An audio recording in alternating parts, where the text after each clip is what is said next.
All our knowledge begins with sense, proceeds thence to understanding, and ends with reason, beyond which nothing higher can be discovered in the human mind to elaborate the matter of intuition and subjecting it to the highest unity of thought. Immanuel Kant. According to Kant, our thinking faculty is a threefold one, made up of the intellect, the power of judgment, and reason. And the first two I already discussed. I explained that it is the intellect through which we understand things, because the intellect is the faculty of rules or of concepts, that is, of general representations that allow us to understand what otherwise would be a blind viewing without knowing what it is we are viewing. And I explained that the power of judgment lets us apply the intellect's concepts, the intellect's rules.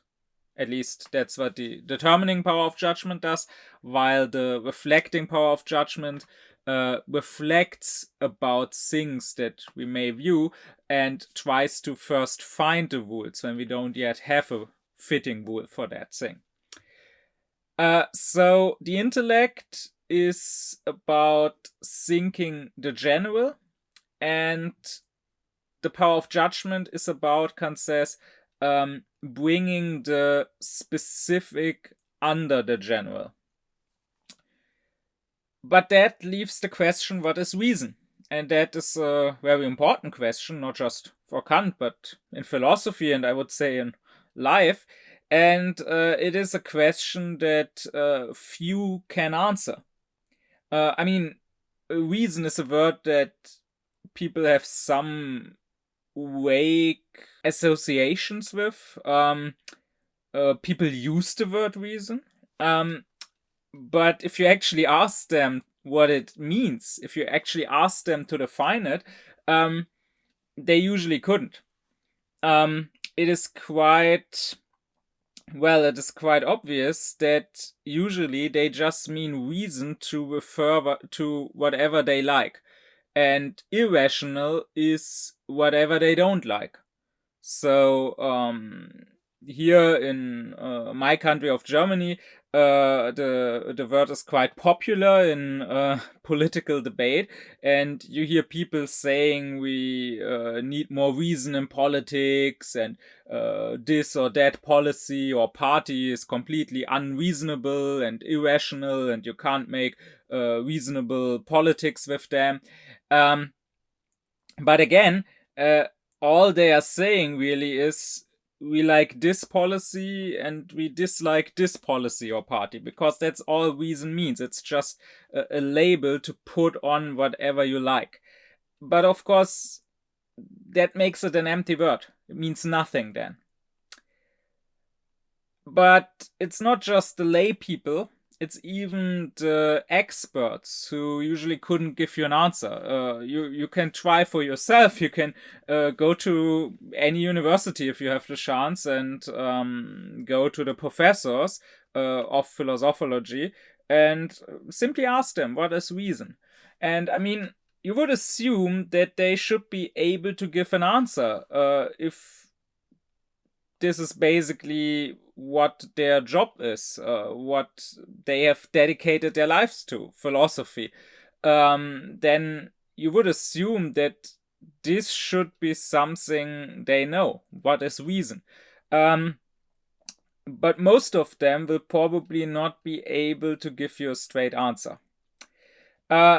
But, well, this is not meant to be a simply polemical lecture, so let's get into what reason is, according to Kant. He says that reason is sort of the higher intellect. And I will stress again what I said in previous lectures, that these three thinking faculties, they are of course not necessarily completely separate entities in our mind or whatever, but rather we of course have one and the same thinking faculty, which Kant often calls the intellect, or also sometimes reason in the broader sense, which can work or which can be applied in these three different ways. So in a way, reason and the intellect are one. But you can think of reason as a sort of higher intellect. As the intellect brings synthetic unity into sensuality, into the manifold of the sensual, because that, as I said in previous lectures, is what all thinking does. Thinking doesn't produce its own material, Kant says, it only brings form, the form of synthetic unity of the manifold. That is, it connects many parts into one. And the intellect does that to sensuality.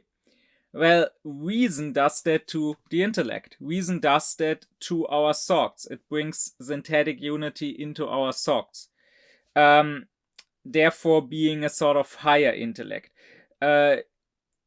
Reason is described by Kant as the ability to think a priori.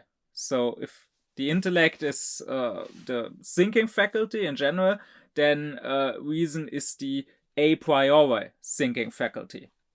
Because again, the intellect is applying our thoughts to the sensual, so to that which we get a posteriori from experience. Reason doesn't need experience. Reason is only applied to thinking itself. Kant also describes it, if the intellect is about thinking the general, and the power of judgment is about either applying the general to the specific or finding the general to the specific, then reason is about deducing the specific from the general. And since this description as such is pretty abstract, let's go into detail and let's go into examples.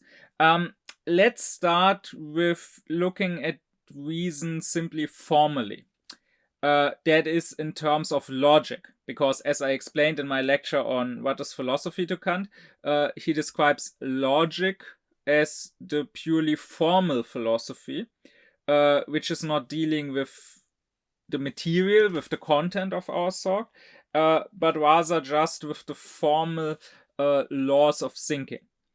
And therefore, if we look at reason just formally, we are looking at it in logical terms.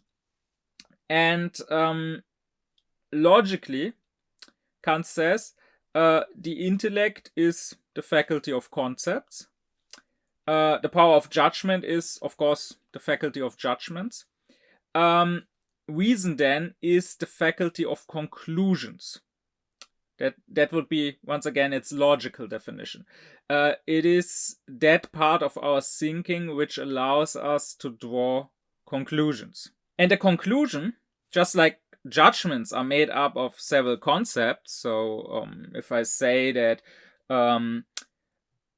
all human beings are mortal, then that is a judgment made up of the concept of human and the concept of mortality. And the judgment is saying by the copula is, or in this case are, because I'm talking about many, of course, humans are mortal. By this copula, the judgment is saying that these two concepts are connected. There is a sort of relation and dependence between them. Well, just like judgments are made up of several concepts, Kant says conclusions are made up of several judgments. A conclusion means that from certain judgments, the premise, I come to another judgment. I deduce another judgment, the actual conclusion. So in classical logics, deriving from Aristotle, this is called a syllogism. And a syllogism is made up once again in classical logic, of three parts. It has two premises, a major and a minor, and it has the conclusion. So let's take the well-known example, all men are mortal. Socrates is a man, therefore Socrates is mortal. In this example, the two premises would be that men are mortal and that Socrates is a man. Those are the statements, the propositions from which I'm then drawing the conclusion. And the first one, all men are mortal, is the major. It's making a general statement, right, about all human beings. And then the minor is about Socrates being a human being. So it subsumes this specific case, here the case of Socrates, under the major. And then we draw the conclusion. Therefore, Socrates is mortal. And Kant would say that these three parts in the syllogism, they are related, or they come from the three thinking faculties. So the major, Kant would say, comes from the intellect. Because, once again, the intellect is the faculty of concepts or of rules. And the major is a general statement which states such a rule. So it is saying that as a rule, human beings are mortal. This is true for all human beings. Doesn't matter if I'm talking about Socrates or Kant or myself. All human beings are mortal. And this is just my concept of a human being. This is part of what I'm thinking when I'm thinking human being. Now, the minor comes from the power of judgment. Because here I'm subsuming something under this rule. I'm, in this case, saying Socrates is a human being. That takes judgment. And then the conclusion, that is the part that actually comes from reason. Therefore, Socrates is mortal. And here we can maybe better understand what Kant means when he says that reason deduces the specific from the general. So the general would be the intellect's rule. All human beings are mortal. And now reason allows me to deduce each specific individual case, to deduce that Socrates is mortal, or Kant is mortal, or I myself am mortal, as long as the power of judgment comes in the middle and tells me that these, Socrates, Kant, myself, they fall under the rule. They are indeed men. But once I know this, then I can deduce the specific case from the rule. And also, maybe from this you can better understand why Kant calls the reason a faculty of thinking a priori. Because to draw such a conclusion, we don't need experience. I don't need the experience that Socrates indeed died to know that he is mortal. I mean, otherwise I could say that, okay, Socrates was mortal because he died, but I could not say that I am mortal if this depended on experience, right? Because so far I have not died even once. So, how do I know I'm mortal? I know through thinking, because I know this general rule that all human beings are mortal, and I know that I'm part of that group of the human beings, so therefore I can conclude that I'm also mortal. Now the conclusions, they are drawn from the premises. Where the premise comes from, that's another matter. The premise, of course, doesn't need to be a statement a priori. It could be, like in this case, that humans are mortal, something I know from experience. It could be something I know a posteriori. But the conclusion as such, so that humans are mortal, I know a posteriori, but that if humans are mortal, then Socrates, being a human, is mortal, that I can now know a priori. And that is what Kant means when he says reason does not directly depend on experience. It may, of course, indirectly depend on it, taking the premises from experience, but reason itself, drawing conclusions through reason, that requires no experience. And therefore, Kant would say that experience in this case is as necessary as moonlight in the sunshine. All experience can show us is give an example for our conclusion, for the truth we arrived at. But it doesn't really show us anything new in this case. It doesn't really teach us anything.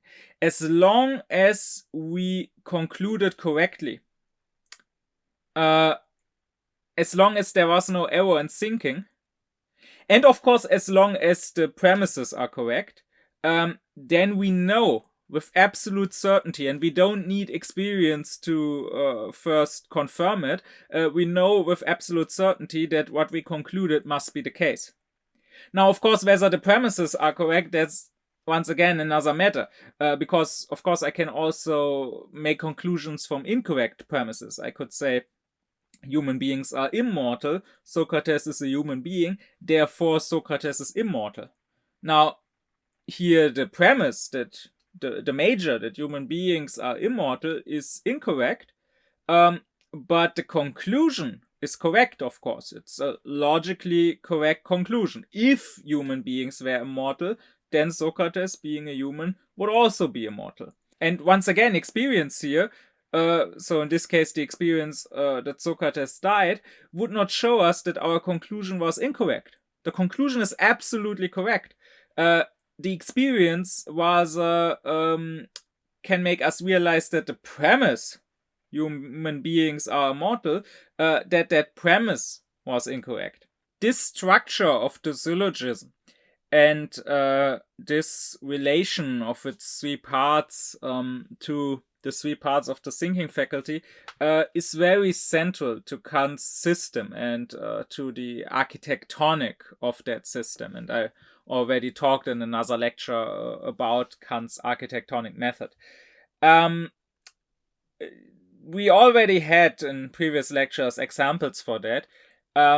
The best example, of course, would be the table of judgments and the table of categories, both of which I already made a lecture about. Because these, Kant would say, do have, under each of the four titles, so quantity, quality, relation, and modality, they do have this exact structure of the syllogism. The first category would always be the major, coming from the intellect. The second would be the minor, coming from the power of judgment. And the third would be the conclusion drawn from them. Or also in the lecture on what is metaphysics to Kant, I said that to him, metaphysics has to deal mainly with the three ideas of God, freedom, and immortality of the soul. And he says that their relation is like that of a syllogism, with God being the major, freedom being the minor, and then I can draw the conclusion, if there is a God and if I am free to be good, to be virtuous, then I can expect that if I am that, if I do use my freedom to be moral and to thereby do what God wants me to do, then I conclude that my soul will live on and will gain the felicity it deserves by being virtuous. But also in other cases that I haven't yet discussed, like in Kant's political philosophy, his philosophy of justice, he would describe the three powers of the state, which we also have today, as having this relation of the syllogism. So you have the law being given, you have the law being enacted, and you have the judgment about that. Or when Kant talks about God, about the Trinity, he would say that these three, well, not necessarily persons, if we go with what Kant thinks about that, but at least these three attributes of God have, in our mind at least, the relation of a syllogism. But that is something I will discuss in further lectures. For now, I just want to point out one more thing. I did say that in a logical sense, reason is the faculty of conclusions. In fact, Kant also says that, but to be a bit more precise, he also makes it clear that the intellect can also draw conclusions. The difference is that conclusions from reason are mediate conclusions, and conclusions from the intellect are immediate conclusions. So they don't have two premises, but rather they have only one premise, and they conclude whatever, well, can be derived from that one premise. So for example, Kant would say, if you have the proposition that some human beings are scholars, then you can conclude from that immediately without needing another premise. You can conclude from that, therefore, at least some scholars are human beings. Maybe there are also some alien scholars somewhere, but at least some of the scholars that exist are human beings, if some human beings are scholars. That would be a conclusion of the intellect, because it is just, well, so to say, it's just analytically drawing the conclusion immediately out of that one premise. But most of our conclusions, the syllogistic conclusions that need several premises, that need both major and minor, those come from reason, Kant would say. They are not just analytic, they are synthetic. So you could say that more specifically, reason would not just be the faculty of thinking a priori, but of synthesizing a priori. But anyways, let's go beyond the merely logical meaning of reason. You could, after what was said so far, describe reason as the faculty of principles, which is also one description Kant gives to it. And by principle, he understands cognition, out of which, according to a general rule, you can arrive at specific cognitions. So once again, that's exactly what reason does. Reason can deduce the specific from the general. That general would be exactly what Kant calls a principle, and that, of course, is what science does. Science seeks general laws, and a law would be another name for a principle for Kant. So the intellect may be the faculty of rules, but rules can still have exceptions. Reason is the faculty of laws. So science seeks general laws from which you can then deduce the specific individual cases. And as I said before, once you have that, you don't even need experience to confirm it. Experience would just be an example to you, which wouldn't offer any new insight once you have that law. So let's take mathematics. Once you have the Pythagorean theorem, once you know that a squared plus b squared equals c squared, then you don't need to check on a specific triangle and actually take the measurements to check if this is true in this specific case. Rather, going from this general principle, you can now deduce every specific individual case. So it now doesn't matter if A is 4 and B is 5, let's say, or maybe A is 900 and B is 698.4 or whatever. Each specific case can now be deduced by reason from that general principle. Kant would say that the intellect gives us only possibility because, again, it's the faculty of concepts. So it lets us think things. It lets us think certain rules. And if that rule doesn't contradict itself, then it is a thing that, at least in thinking, is possible. Like, I can't think of a unicorn or of a dragon because there's nothing self-contradicting in that concept. But it is only viewing which gives us more than possibility, which gives us existence. I only know that something exists when I view it, or view some of its effects, of its consequences. And of course, this needs the power of judgment, which has to judge what I'm viewing. But then, if the intellect is about possibility and the power of judgment applied to viewing lets us judge that something actually exists, then reason is about necessity, Kant would say.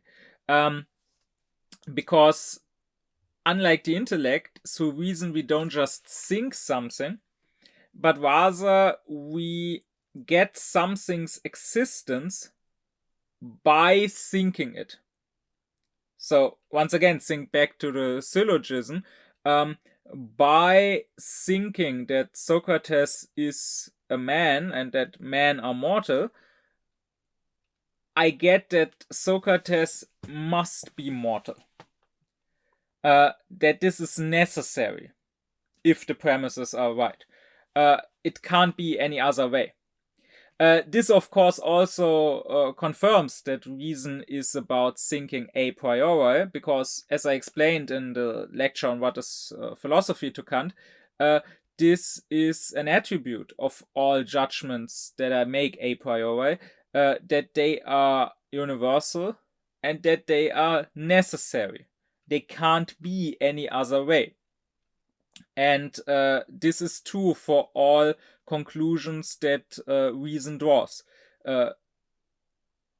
Based on these or that premises, so if we accept the premise, then this conclusion must necessarily be true. It can't be another way. Reasonable or rational, therefore, is anything which follows with necessity from a universal principle.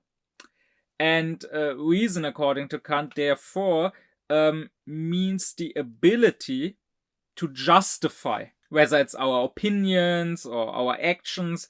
Through reason, we can give a justification for them. We can give a justification why this should be true or why this should be done. Or in other words, we can give a reason for that. This is actually something that the German language isn't so clear about, because here reason as a thinking faculty means Vernunft, but the reason why something is the case means Grund, so two completely different words. But in English, it's both reason. Just like in Latin, for example, it's both ratio. And this actually does make sense because, again, reason is that which lets us understand the reason of something. So the principle out of which this something must be and can't be another way. But if this is what reason means, then it also becomes quite apparent if you just reflect for a few seconds how very irrational this world we live in is, and how very irrational most people are. Because the thing is that as human beings, we are beings of reason. So therefore, we can't help giving justifications, giving reasons for our opinions or for our actions that seem to be rational. But very often they are not. Very often they are just, to use a fitting expression of the psychoanalysts, they are just rationalizations. So they just are lies that humans tell to others, and most of the time, first of all, to themselves. So they usually believe these lies themselves, and they usually deceive themselves. But they are lies nonetheless. We may tell ourselves that something we do or we hold to be true has a reason, but actually it probably doesn't have that reason that we claim most of the time. So let's take as a simple example that you often hear when people are against homosexuality, when people are against gay people, then often an argument you hear is, well, being gay is unnatural. As an aside, Kant would also have claimed that. He actually said that even masturbation is unnatural because it doesn't happen in nature. Animals don't do it.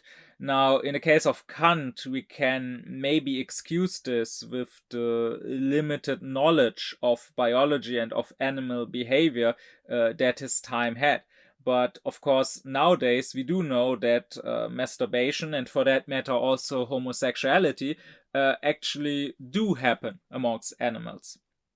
But anyways, the point is, if someone is against gay people and you ask them why, then if they answer you, if they don't just say, well, because I feel like it, and now fuck off, if they give you any sort of justification, then they must necessarily at least act like they have a reason, a rational reason. And maybe they will say, once again, this is unnatural. Now, the problem here is that a principle is always universal. Because what reason would there be to apply it sometimes and not other times? If this is not going to be completely arbitrary, then you would need a second principle to decide when your first principle should be applied and when it shouldn't be applied. So if you claim the principle that you are against unnatural things, well, then maybe you should go into some forest and climb a tree and live there. Because living in a house, wearing clothes, eating food that is cooked and not raw, all of these things are unnatural. Using a computer or a smartphone is very much unnatural. And yet, I have very often read on the internet that homosexuality is unnatural. I wonder how these people were able to get into the internet, to use the internet, if they are against unnatural things. So, with that, it should become very clear that this is not truly their principle. They don't believe that anything unnatural is bad, and then just deduced from that general principle that homosexuality is one of the unnatural things, so it must be bad, because then they would have deduced from the same principle that other things are also unnatural and therefore also bad. Rather, it's the other way around. They didn't start with the principle and got from the principle to the individual cases, but rather they started with this specific case, hating gay people. for some completely different reason, probably because they were raised that way and never questioned that or whatever. But that's besides the point here. But for one reason or another, they simply hate gay people. And now, afterwards, they make up a principle to appear more rational. And once again, that's not just a lie they tell others, that's first and foremost a lie they usually tell themselves. They want to appear more rational to themselves. But clearly they aren't. And this would be a piece of advice I'd give you, a piece of Aufklärungsadvice. You can do this with your own opinions, and you should, because Aufklärung is about self-reflection first and foremost. You could do this with others' opinions. Whenever someone gives a reason, gives a justification, whether they want to or not, whether they reflect on it or not, they are claiming to be following a universal principle. So just ask, is that principle truly universal? Is every specific case that would follow from that principle really something that they indeed accept? If not, then they are liars. And that is true in most of the cases. Like, for example, right now here in my country, in Germany, we have Nazis on the rise. And we have a Nazi party that's getting stronger and stronger. And we have a bunch of other parties whose only reaction, whose only attempt to weaken the Nazis again is becoming Nazis themselves. So trying to be as anti-immigrant, as anti-refugee, as racist as possible, in the vain hope that people will then turn away from the racists to vote for the other people who now became racists. And yes, of course, that's a very stupid plan, and it works just as well as you might expect. But the point is, recently there has been a lot of talk about knife stabbings.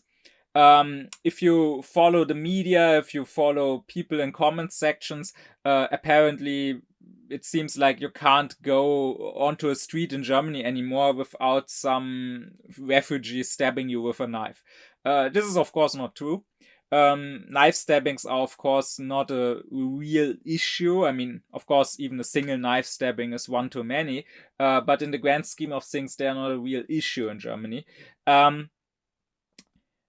it's one of those things that if they get repeated enough in the public and by enough people, then lots of people simply start believing that till it reaches a point where someone like me, who, well, sticks to reality and doesn't let himself be influenced by what a majority might claim, will eventually seem to be naive and detached from reality to most people.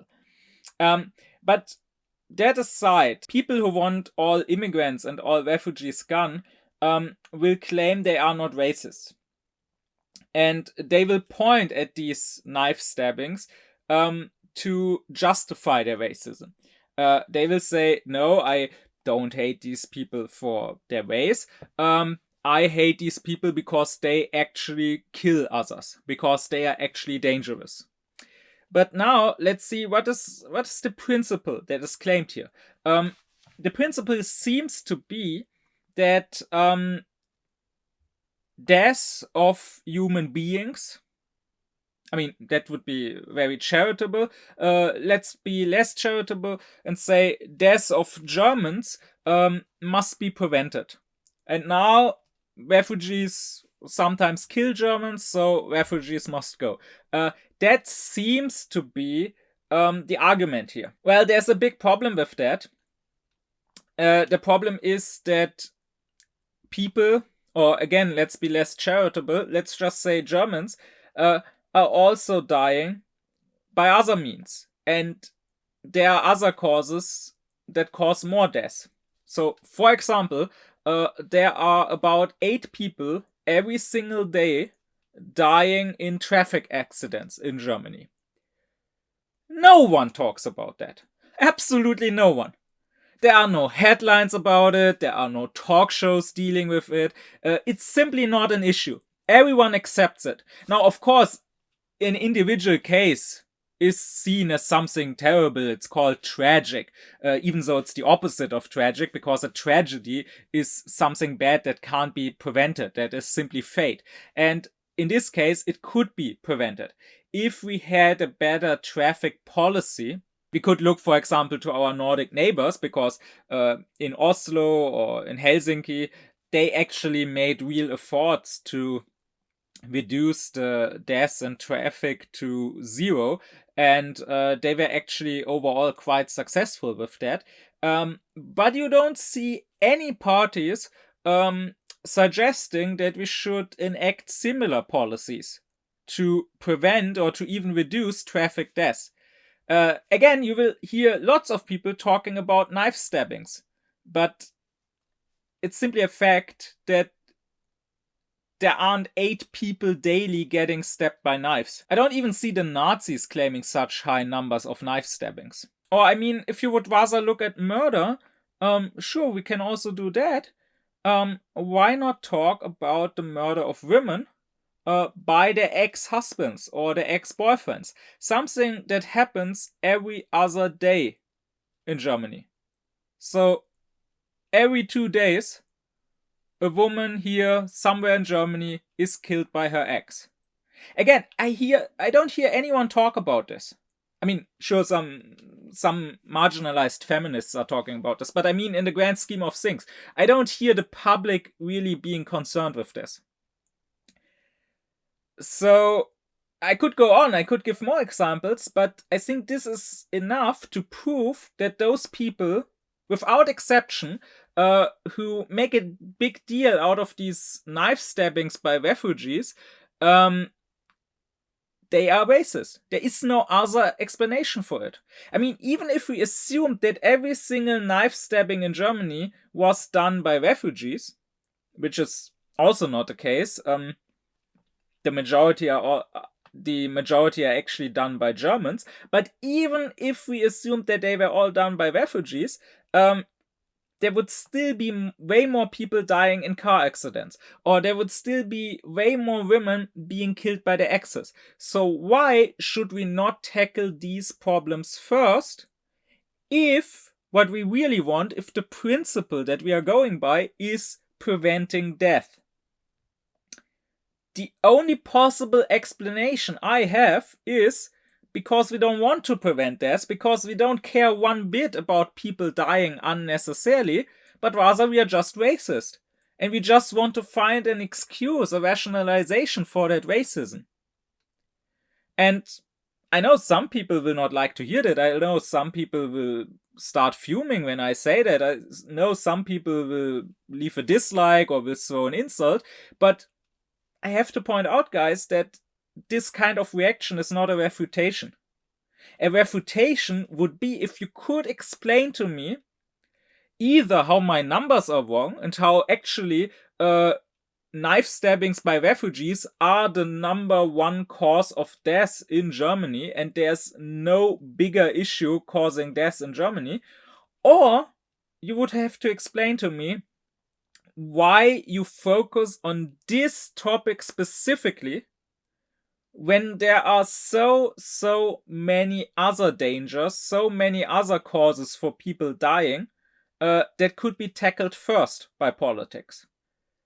Again, I don't see any reason why anyone would do that, unless, of course, they were racist. So, again, if you think about it, you will see that our world is extremely irrational. You can very easily expose people's irrationality simply by asking yourself, well, these principles that they claim to follow in this specific case, do they follow these principles always? But you can also look around at how our world works, how institutions work, how politics work, and you will find it doesn't follow principles. So, for example, Kant would lament that the laws are not derived from principles. And if you look around at the laws in any country, you will find that the laws are a mixture of tradition, like there are still some laws left from past decades or even past centuries in some cases that maybe no one really wants anymore, but that are still there simply because they were put there at some time. Then there are laws that were drawn up because they benefit a certain group, a certain class of people.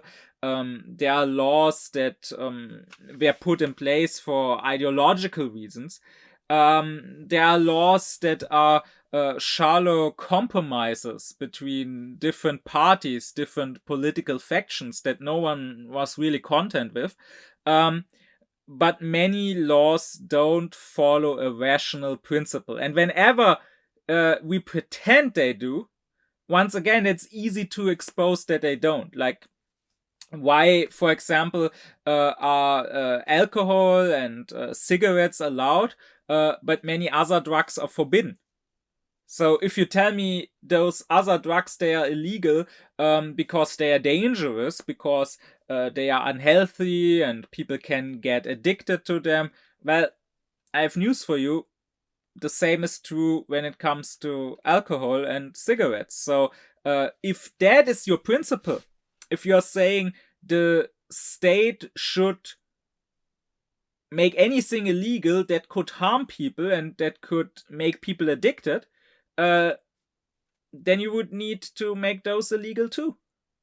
And if on the other hand you're saying no, people are adults, they should be free, they should be able to make their own decisions, even if they end up being harmful decisions. The state cannot be the big daddy preventing any sort of harm. Therefore, something like alcohol should not be illegal. Well, okay, that's a valid argument, that's a valid principle. But then the same would have to apply to other drugs. But making this distinction makes no sense. I mean, it can, of course, be explained historically how that came about.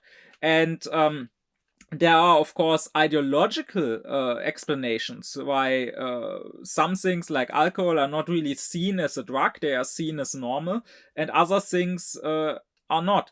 But this has nothing to do with rationality. Or if you ask, why is incest forbidden?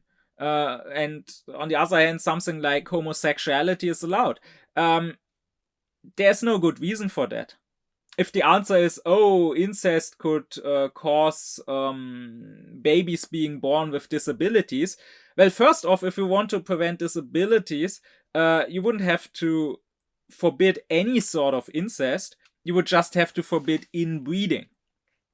But that aside, disabilities are not just caused through incest.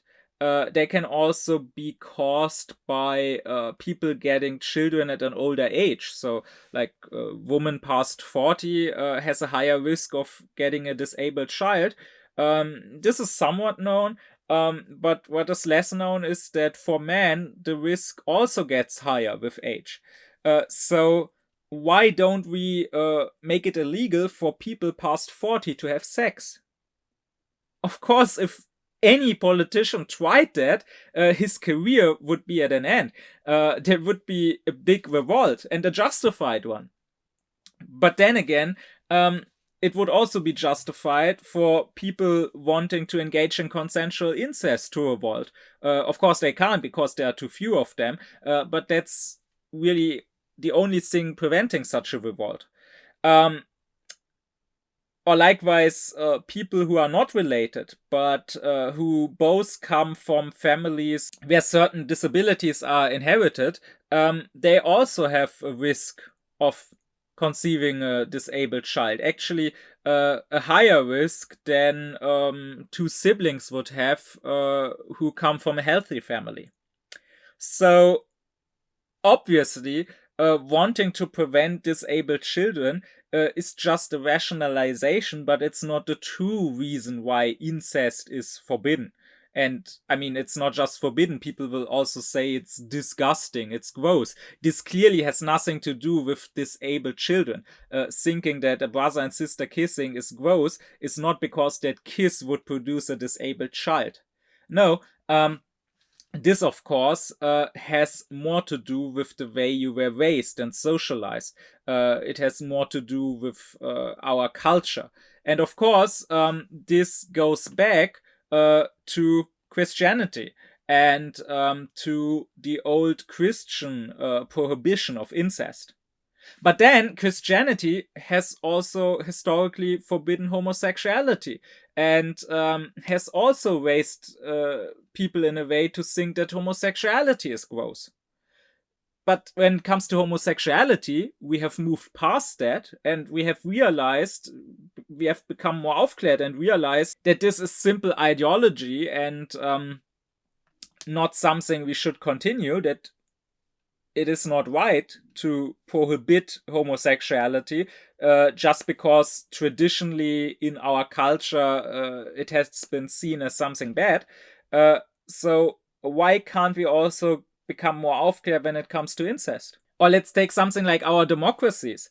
We like to talk a lot about how democracy is the best possible system and it's the most just system because if you are part of the state and part of society, you should get a say in how that society should be run. You should not merely be a subject who has to obey to some dictator's whims, but rather you should get a say in that which concerns you. At least that's the alleged principle that is usually used to justify why we have democracy. But you can easily realize that that principle is not really in place. Because if it was, then anyone living in a society would need to get a vote, including immigrants and foreigners who don't have citizenship.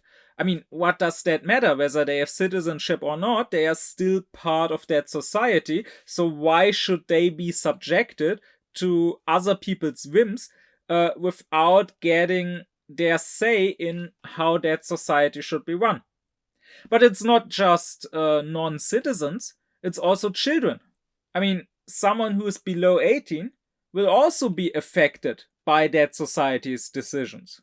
Especially now, by the way, in the age of climate change.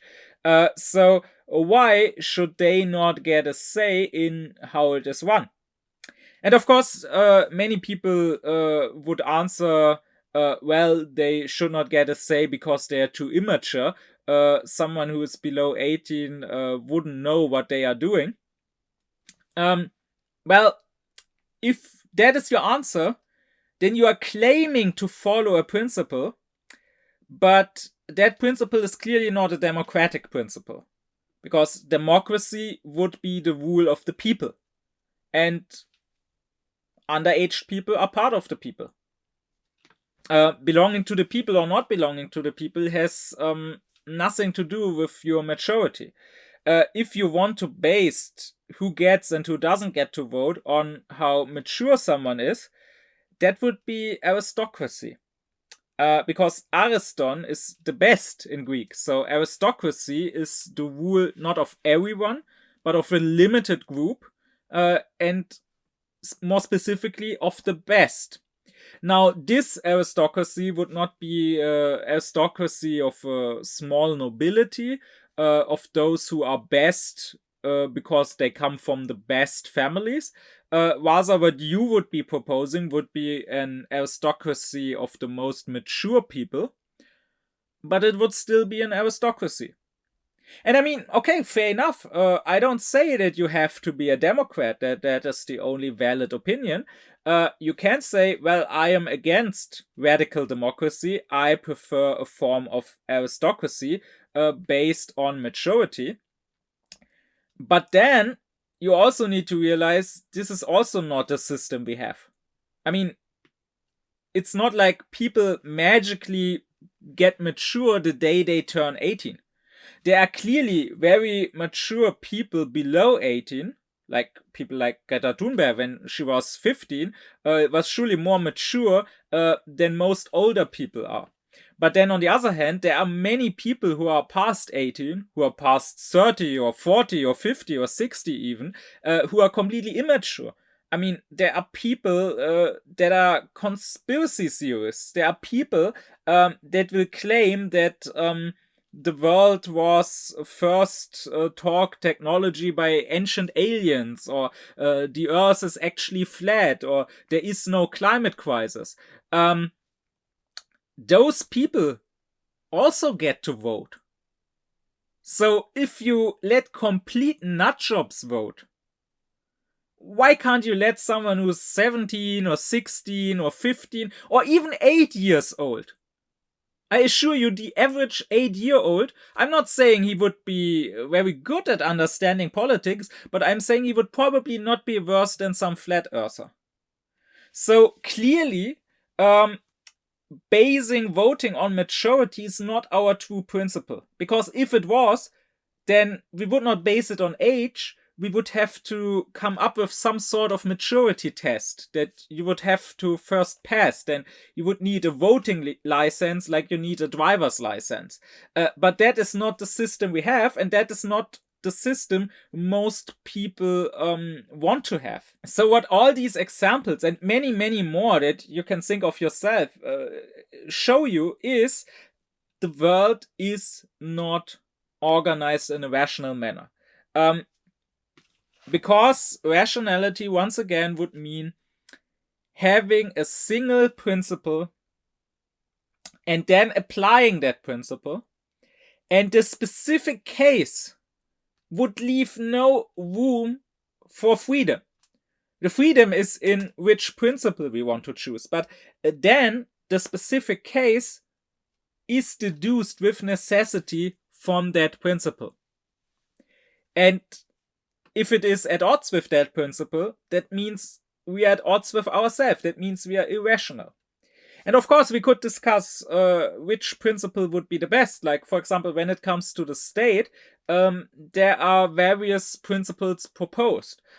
Some people think that a state and its government should be watching over the virtue of the citizens. And that includes all those people whose definition of what virtue means is based on their reading of the Bible or the Quran or whatever. So if a government forbids homosexuality because it is wrong and you go into hell for it, or if a government forces its women to veil themselves, that would be trying to force a sort of virtue onto people. And of course, this is clearly a very bad principle. It is a principle that you can only follow if you misunderstand what a state is and what justice is. Because, as Kant would say, virtue is on the inside. It is something in the heart, not just our outer actions. But the law can only force our outer actions. So, of course, through law, I can maybe force someone who is homosexual to not engage in homosexual acts because he fears the consequences, he fears the punishment. But I cannot, through law, make him stop wanting to engage in those acts. I cannot force him to suddenly become straight. I can only force him to act straight. And therefore, the state, even if it tries, cannot enforce virtue. And I mean, especially if I believe in some God who can see into people's hearts, then I should believe that God will judge their hearts and not their actions. If homosexuality is indeed evil and worthy of hell, then God will probably see, all-knowing as he is, that the gay people just didn't engage in their gayness because the state prevented it and not because they didn't want it, and he will probably still throw them into hell.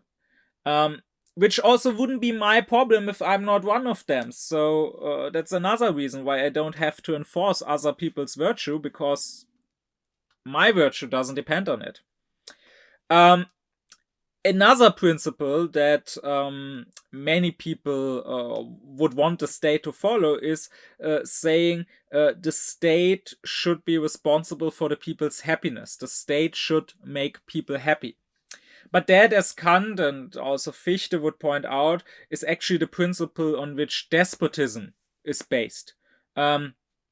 Because everyone has another concept of happiness and everyone has another way of becoming happy.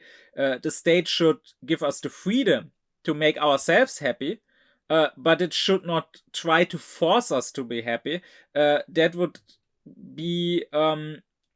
mean that whoever is in charge takes his concept of happiness and forces it onto others. And I mean, that's exactly one reason why the communist regimes, even if they may have had good intentions, always ended up becoming despotic or even totalitarian. Because if that is your principle, enforcing happiness, well, then you will force people to be happy or whatever you think makes them happy against their will. Which leaves us with a third principle, and that is, of course, the principle of freedom. The state should enforce freedom, meaning it should only limit freedom when that serves to actually save freedom. Like, for example, the state should, of course, make murder illegal or stealing illegal, because if it was legal, that would be an attack on another's freedom. And that is indeed the principle which Kant will follow. So I will talk about that more when I get to Kant's philosophy of justice sometime in the next year. As I said before, what the intellect does to sensuality, synthesizing the manifold into a unity, that is what reason does to the intellect and to our thoughts.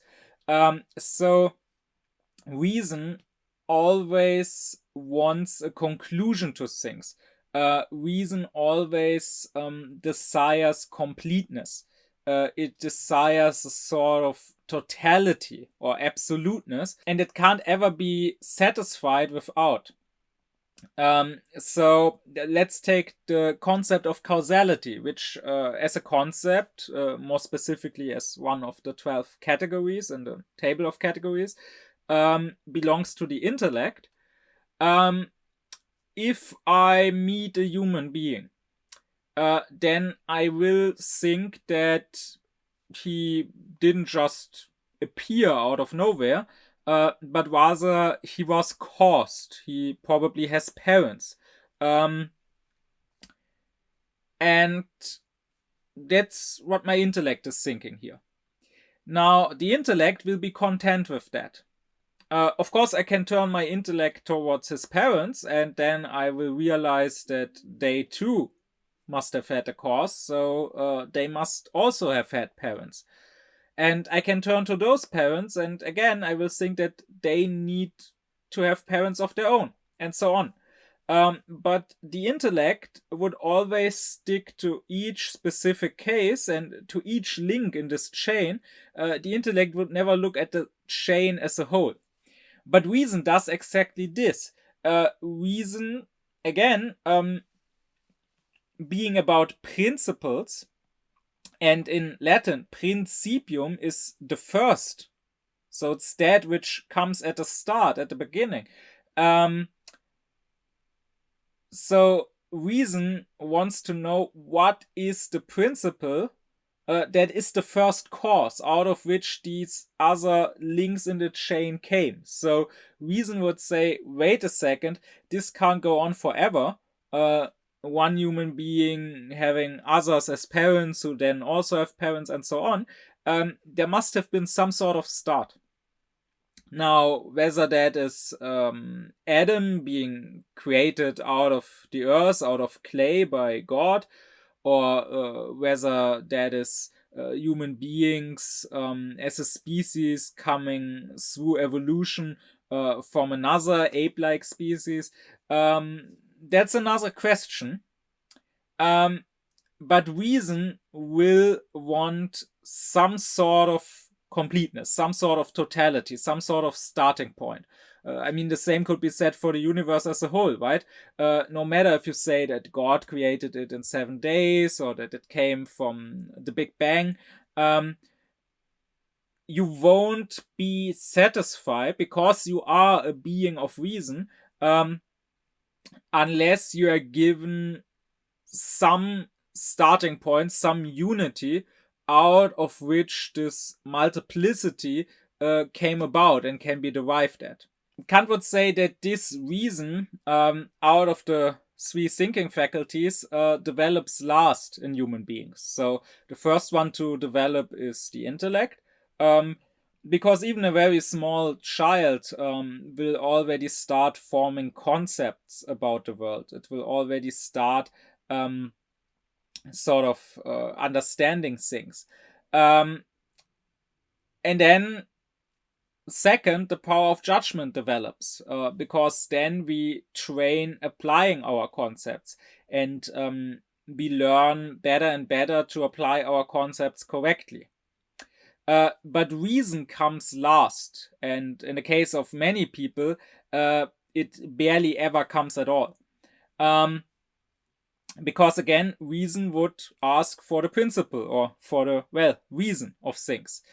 Kant would say that it is philosophy, and remember what I said in my lectures on what is philosophy and what is metaphysics to Kant. So when he talks about philosophy in general, that includes natural science as applied philosophy.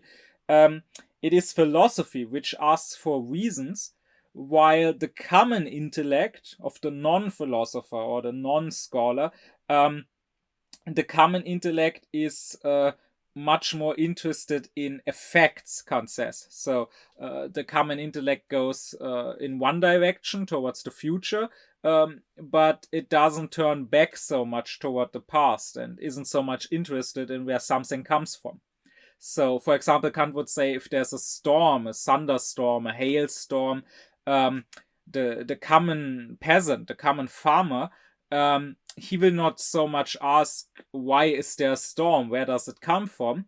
But rather he will ask, what does this mean for me? What effect will this storm have? Will the hail destroy my crops? It is the philosopher, it is the scientist who will ask, where does the storm come from? What caused this storm? And so therefore, when human beings started asking that question, even if at first they may have answered, okay, this storm is caused by some angry spirit or God, that is a first step towards philosophy or towards science. And again, this is something that comes late.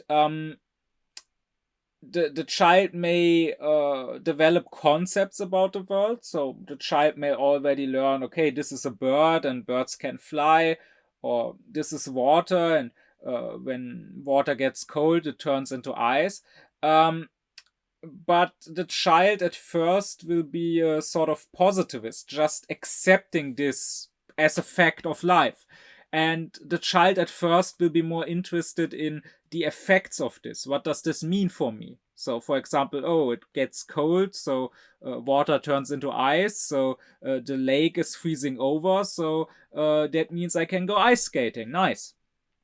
But it will at first maybe not ask, why is this happening? When we start asking this, we are starting to apply reason, or rather reason is starting to desire being applied. And maybe this also better explains that famous statement of Plato's that philosophy, and here too we can take philosophy to include natural science. Philosophy starts with wondering. As long as you take things for granted, As long as you don't ask their reason, then you are not doing philosophy. You are not doing natural science. But the moment you start not taking even the daily things that are everywhere around you for granted, but rather ask why, where do they come from, what is the principle which makes them necessary. They may not have absolute necessity, but they have a relative necessity being caused by something else. What is that cause? As soon as you start asking that, that is when your reason starts developing. And so you can sort of measure how reasonable someone is by how many things they just accept and how many things they question. And this, of course, is something that needs leisure. Like when you are completely entwined in daily life, in your daily affairs and worries, then you cannot really question things. You need to be able to sort of take a step back and look at things from the outside in order to let your reason do its work and ask its questions. Which is exactly why Fichte would later say that leisure is the true wealth of a nation. So we can't measure the wealth of a nation in luxury goods, in money, how much money people have, how much they can buy. If they still have to work all day, it doesn't matter how much money that work brings in. It doesn't matter how much economic growth there is. There needs to be growth in leisure, Fichte would say. There needs to be growth in free time. So he would say that with better organization and with better technology, we should be able to reduce working hours so people have more time to actually think, to actually educate and cultivate themselves. If you still have to work 8 hours a day, 5 days a week, it doesn't matter that pays enough to buy a house with. You are not wealthy. You are still pure, Fichte would say, because that which actually matters, your reason, still doesn't have much space or much time to develop. This importance of leisure might also help in better understanding the role that Kant sees the philosopher in. I talked about this in my lecture on the conflict of the faculties, which, by the way, out of those Kant lectures I gave so far, is one of the most important, as it doesn't simply explain a specific sort of Kant, but rather helps understand Kant's whole project and what he actually wanted with his thoughts. And in that lecture, I said that the 3 higher faculties of the time, so the theologians, the jurists, the physicians, they, according to Kant, they are always, so to say, a part of society and of the state, and they have a job.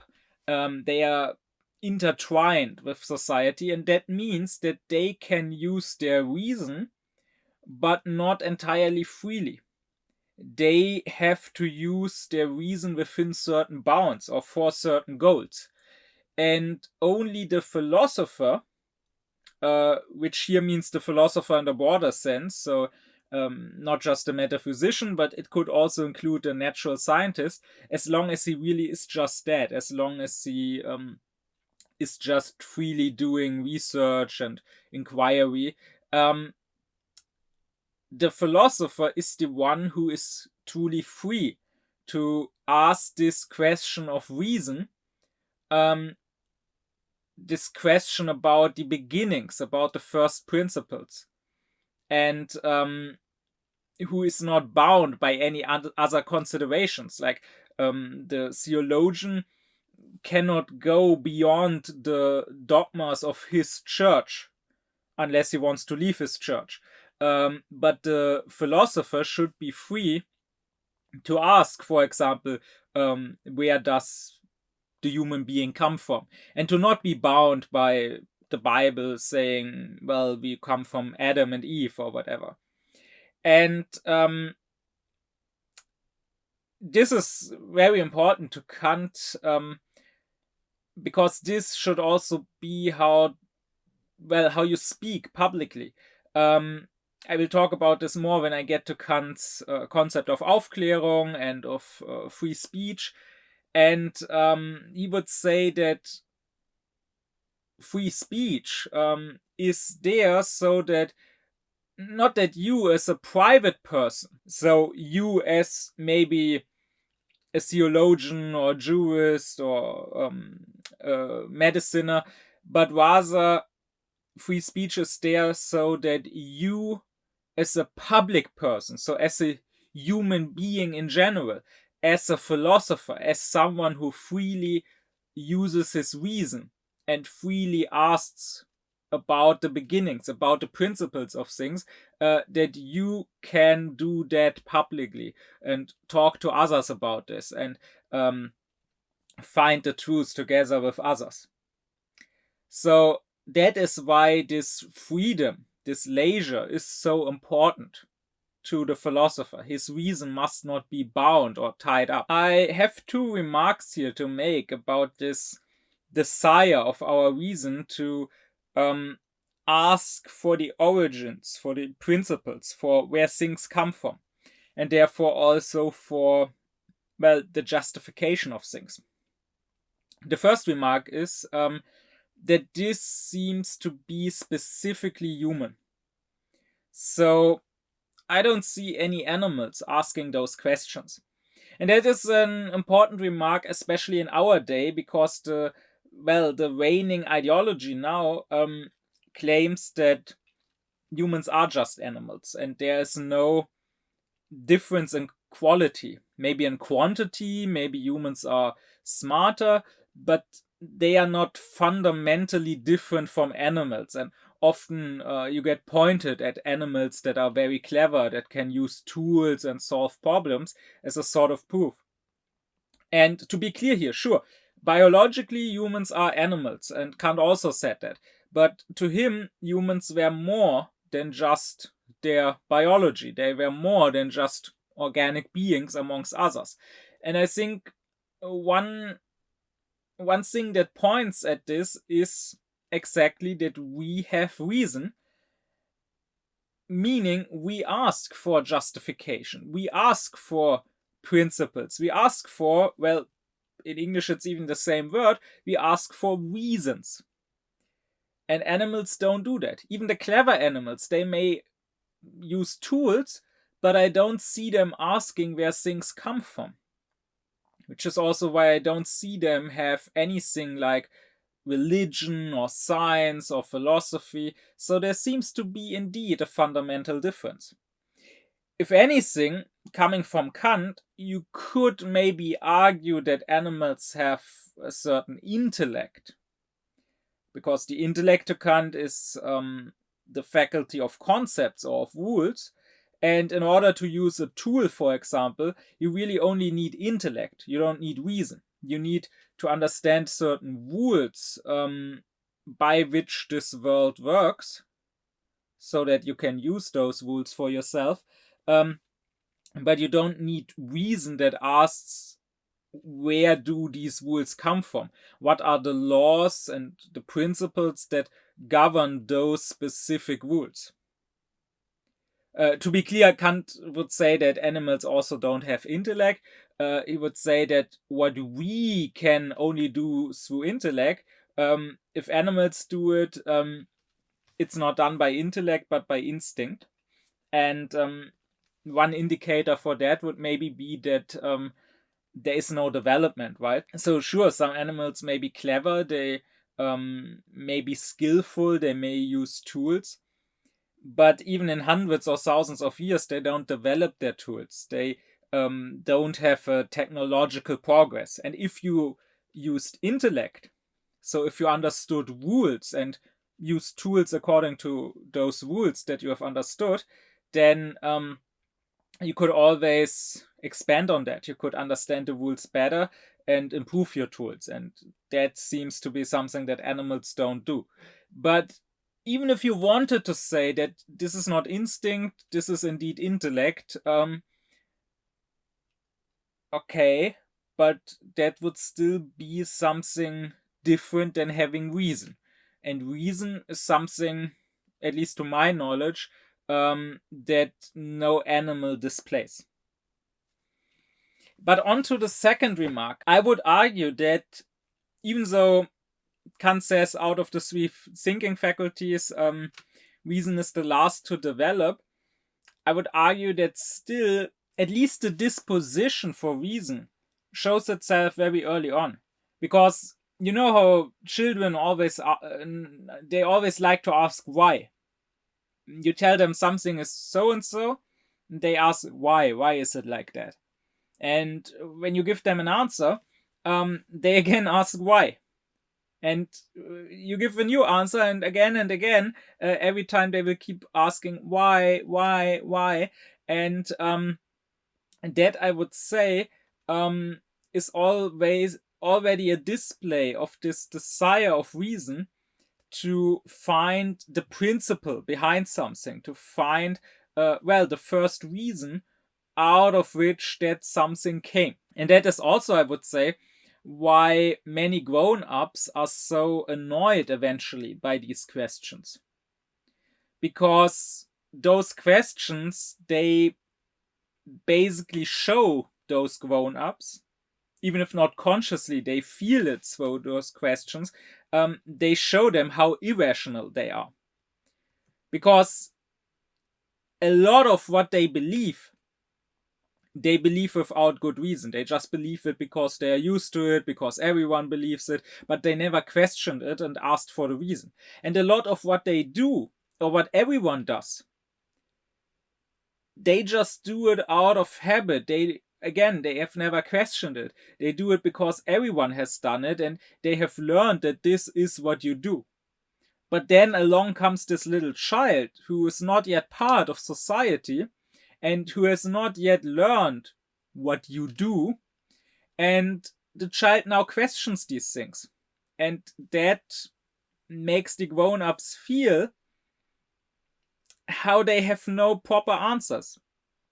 How often just 2 or 3 or 4 questions are enough, and I already hit a wall where I can't give further reasons for my beliefs or for my actions, because I don't have reasons.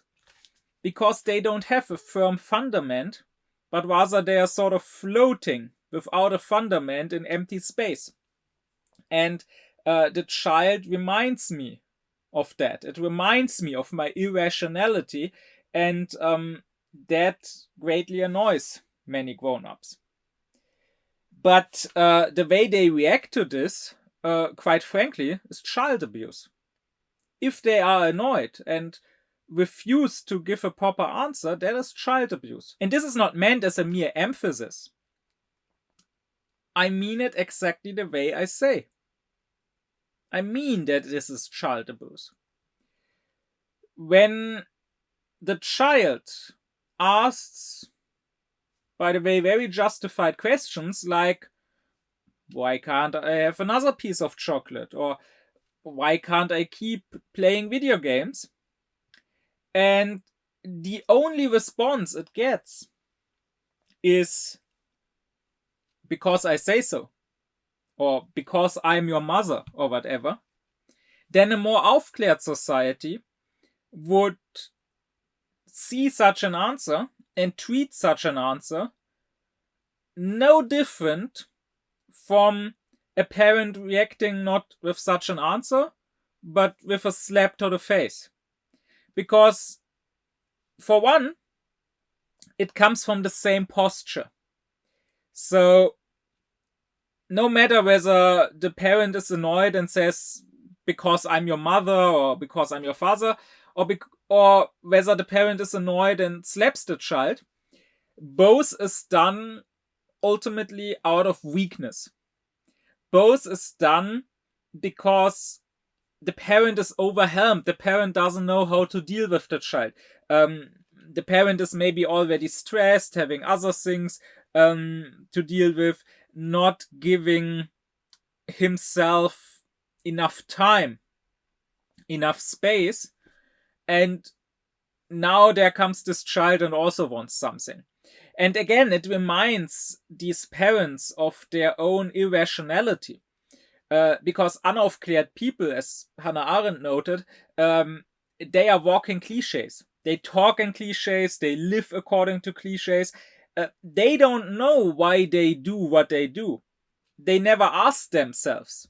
They just do it because that's how you do it. I mean, no parent really knows why they don't let their child just eat the chocolate as the child would like. They don't have a good reason to forbid this. They just forbid it because, well, all the other mothers around me forbid it, my own mother forbid it. This is just what you do as a good mother, so I forbid my child eating the chocolate too. And don't you dare tell me it's about health. It's clearly not about health. I mean, let's be real. We are talking here about the same parents who once or twice a year fly on vacation with their children. So clearly they don't give two flying fucks about their child's future.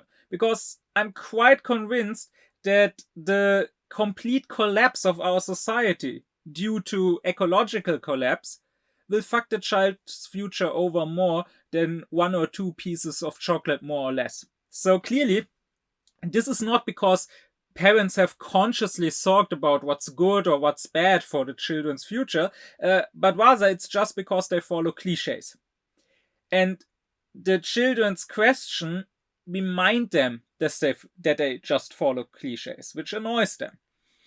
And because they are overwhelmed, because they are too weak to deal with the child, because they have no good answer, no good justification for their actions. Because if they had it, I mean, they would just tell the child.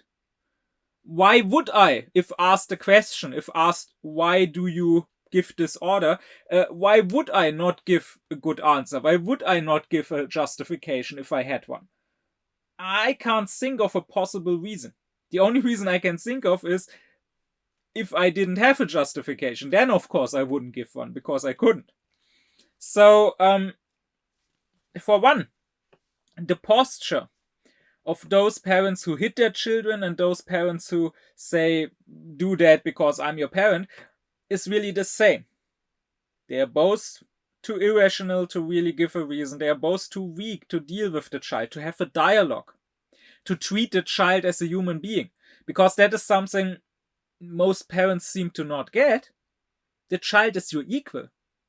Now, of course, in certain ways, the child, as it's just a child and you are a grown-up, the child is inferior to you. But as a human being, we are all equal. It doesn't matter how young it is or how little it knows or whatever. As a human being, it is your equal and you have to see eye to eye with him. You have to regard it and its freedom. And they don't do that. So for that reason, because of the posture this action comes from, it is child abuse.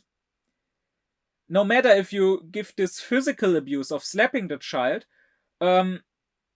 or if your abuse is just in words and in the way you react, the posture is the same. You treat your child as if it was just some sort of annoying machine, which, when it annoys you, because, I don't know, maybe it makes annoying noise or whatever, which you can just turn off, switch off by pressing a button or whatever.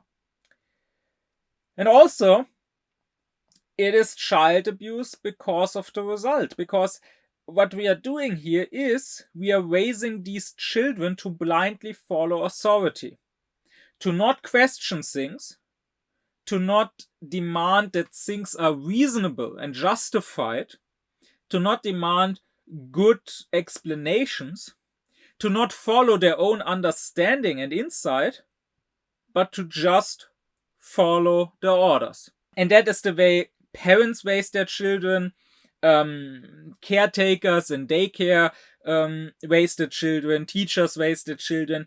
And if the family has some sort of belief, especially if they are on the more orthodox and fundamentalist side, that is probably also the kind of God they will make their children believe in. They will tell the children that God gives arbitrary laws, arbitrary commandments. God tells them to do complete nonsense, to pray so and so many times, to not eat this specific food. For all it matters, God could also tell them to only go through a door with their right foot first all the time. The laws are not justified. They are completely arbitrary. And if you asked, why should I do this? Why is this the divine commandment? The answer would just be because God says so, or because the holy book, which comes from God, says so. So you see, it's really the same. Why can't I keep playing video games? Because I'm your mother. Why do I have to pray? Or why can't I have sex before marriage? Or why mustn't I be gay? Because I'm your God. It's exactly the same. All the time, there is no justification given. And this God that these children get raised with, this God gets pictured like some heavenly tyrant who sits on the clouds and just gives completely arbitrary commandments to make our lives harder. So, in other words, these children are raised to believe in the devil. Because, I mean, that's what it is, right? Those believers may call this creature they're worshipping God, but, I mean, a higher powerful being which isn't reasonable but completely arbitrary and which just makes our lives harder and tortures us, I wouldn't call such a being God. I would call such a being the devil. So they are basically devil worshippers, whatever they may think they are. And here, what this will lead to is, of course, that such children as grown-ups will have learned to fit in, to be part of the world. You should never raise a child. That alone is child abuse, to be part of this world, to be a conformist. You should not raise a child to eventually conform to the world as it is, but rather you should raise the child in a way that it can eventually, as a grown-up, make the world conform to him. You should raise the child so that it can transform the world, so that it can progress the world and make the world better, more rational. Instead, what is done to most children is they are raised to be people who blindly follow authority, who blindly follow orders. What you will get is someone like Eichmann, who in the end said, no, I didn't kill the Jews. I'm not responsible. I just followed orders. I just did what the Führer told me to do. Why did the Führer tell me to kill the Jews? I don't know. I didn't ask that question. Because here too, the answer is, if you question that, because he's your Führer. You just have to follow his orders. Just like you just have to follow your God because he's your God. Just like you had to follow your mother because she was your mother. If all your life you have been used to just following and you have always been told to not question, why would you start now? And of course, our world now is somewhat different from the time of the Nazis. That is not to say that such following orders doesn't happen anymore. If not at such a large scale, then at least in smaller scales. But what you have today is you have people that get raised to blindly follow arbitrary commandments instead of following reason and their own rational insight. But then at the same time, you have this reigning ideology of Ausklärung, of Entwilightment, which tells people that there is no one above you. There's no one you have to listen to. There's no one you have to answer to and justify yourself to. No one can tell you anything. Anyone is free. Well, both of that combined can only lead to one thing: to people behaving like they are in puberty. So they will constantly refuse to do what they are told. They will constantly rebel, and they will instead follow their own arbitrary desires. And more than that, they will think that is actually freedom. And that is actually proof of their great independence and of their great Aufklärtness. And this will happen first in actual puberty. So they will start having these fights and battles with their parents. And nowadays you have lots of people who think this is normal, or who will even claim this is a necessary and healthy part of development. You need to rebel against your parents. You need to fight with your parents. I never did that with my dad. But the thing is, my dad also previously to puberty never tried to rule over me and to give me arbitrary orders. So I had no reason to rebel against him. But then this doesn't stop with puberty.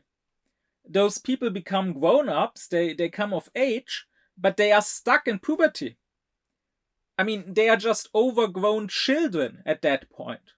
You see that all around us. You see that in politics nowadays. You have these people whining and screaming how the media are liars, the elites are liars that are suppressing them, the scientists and experts are liars, everyone is a liar, but they aren't sheep, they are doing their own thing, they know better than all the experts. And they will think this is freedom. They will think they are free and critical thinkers. When in fact Kant showed very clearly that as long as you follow something which is arbitrary and don't question it, you are never free. It really doesn't matter if it's an arbitrary commandment by someone else, by some alleged god, or by some Führer or whatever, or whether you follow the arbitrary commandments which come not from outside but from inside, which come from your own drives. Still, if you don't question those, you are not free. So just following your own desires to keep flying, keep driving your car, keep eating meat or whatever, without questioning it, you are still not free, because true freedom is only when you act rationally. So when you question things, when you ask for justifications, and not just from others, but also demand justifications from yourself for your own actions, and when you only act according to your insight, when you only do what actually you find to be justified. And that is something that human beings have a disposition for. They do demand justifications from very, very early on, but they are systematically taught to stop doing that and to follow arbitrary commandments instead of following that which actually is rational and justified. So the intellect is what lets us understand, so letting us understand what something is. And I mean, that's also what the name intellect means, because understanding in Latin is intellegere, so it comes from the same root as the word intellect. Likewise in German, where intellect is Verstand and understanding is Verstehen. While reason, Kant says, reason lets us cognize things. So it doesn't just let us understand what something is, but again, it lets us understand why it is, where it comes from which principles. So it lets us understand why it must be that way and can't be any other way. And therefore, you can see how rational someone is by how principled he is, how much order and lawfulness and regularity there is in his behavior and in his thinking. And if it's all just an aggregate, a rhapsody, as Kant would put it, a pile of sand, instead of forming an organic system, then that person is not very rational. And to just give one example instead of many, that's of course how the history of thought is looked at nowadays, as a simple rhapsody. So, and that's also not just how lay people look at it, that's how it's taught at universities. So there was Kant, and Kant had this opinion, and then there was this other thinker who had this opinion, and then there was a third thinker who again had another opinion. As if these are just disconnected pieces, as if these were just different people with different opinions. As long as you look at the history of thought like this, you are looking merely historically. So empirically, you are looking what you can find, and you are not being rational. Being rational here would be, which is something that, for example, Fichte did in his basic characteristics of the current age. Being rational would mean finding the principle out of which these various opinions or various convictions derive and became necessary. So, and this is something, this is what would turn history from being just, well, a chronic of events into science. So this is something that you can demand from anyone wanting to talk about this topic of the history of thought and wanting to make judgments about it. So, for example, if you want to talk about the 19th century, I demand that you explain to me how various theories or ideologies like communism, capitalism, Darwinism, utilitarianism, racism, that all more or less originated or became strong in the 19th century. I demand that you tell me how they are connected. What is the principle binding them together? What is their common root? It is, of course, the ideology of lack. Or if you want to talk about our present and about the current political situation, then I expect, if you want to be seen as rational, I expect from you that you realize that all major political parties and various movements, they all come from the same root. The left and right, they come from the same root.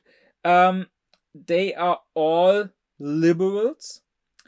They are all egocentric. They all therefore make their own sensitivities the highest law and principle there is.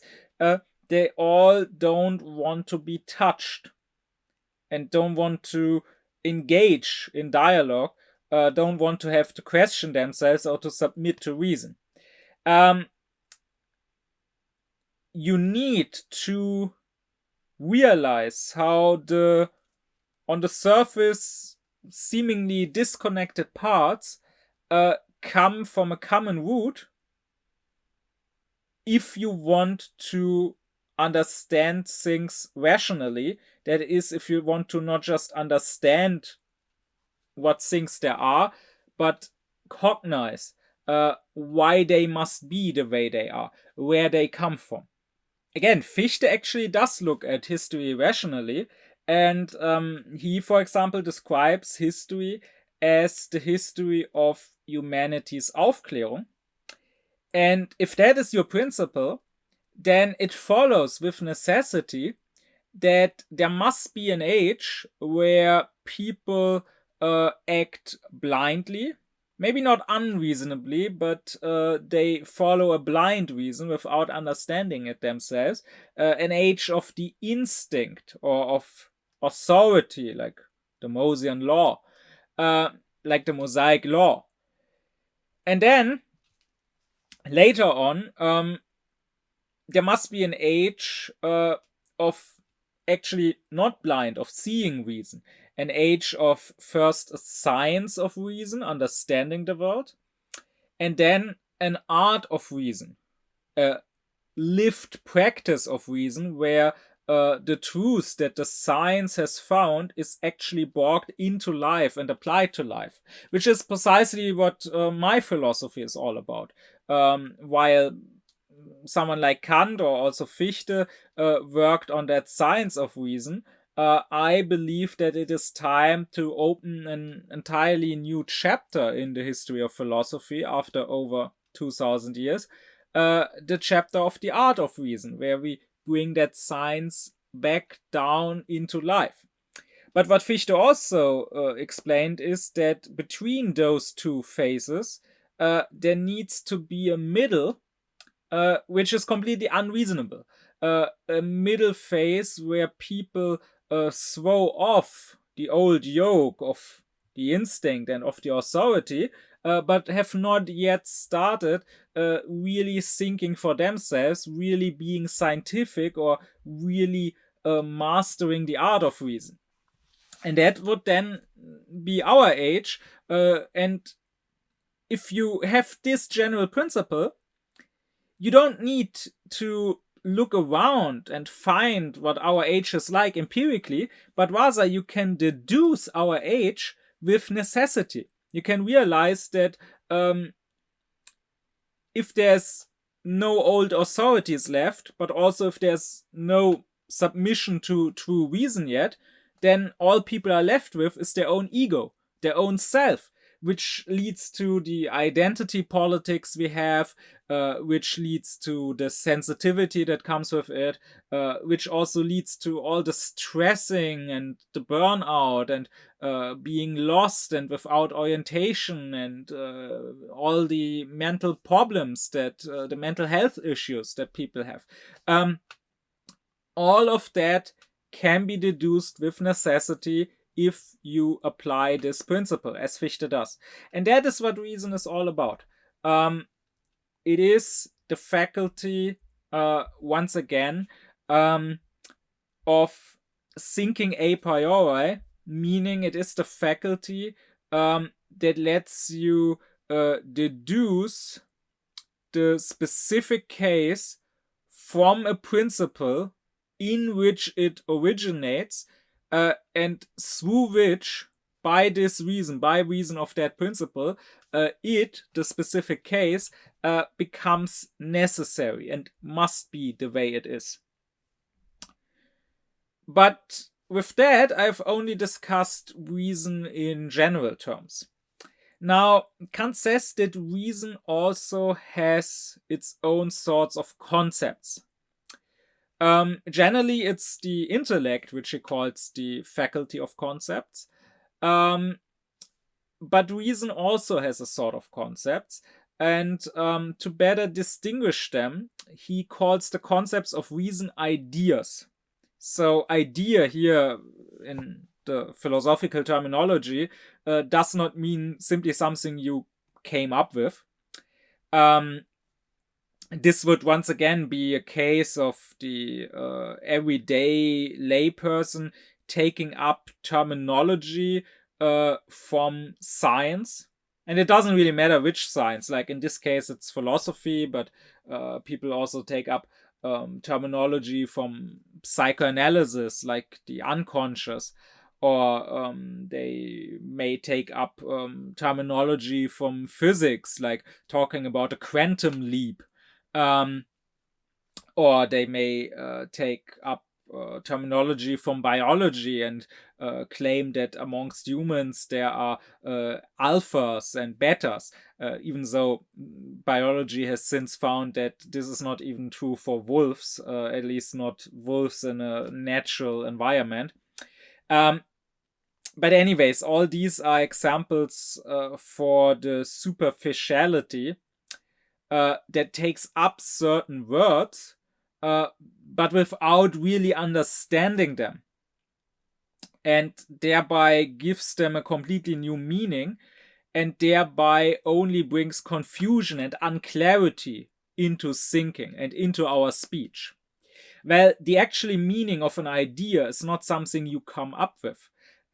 Idea has always been part of the philosophical terminology since Plato.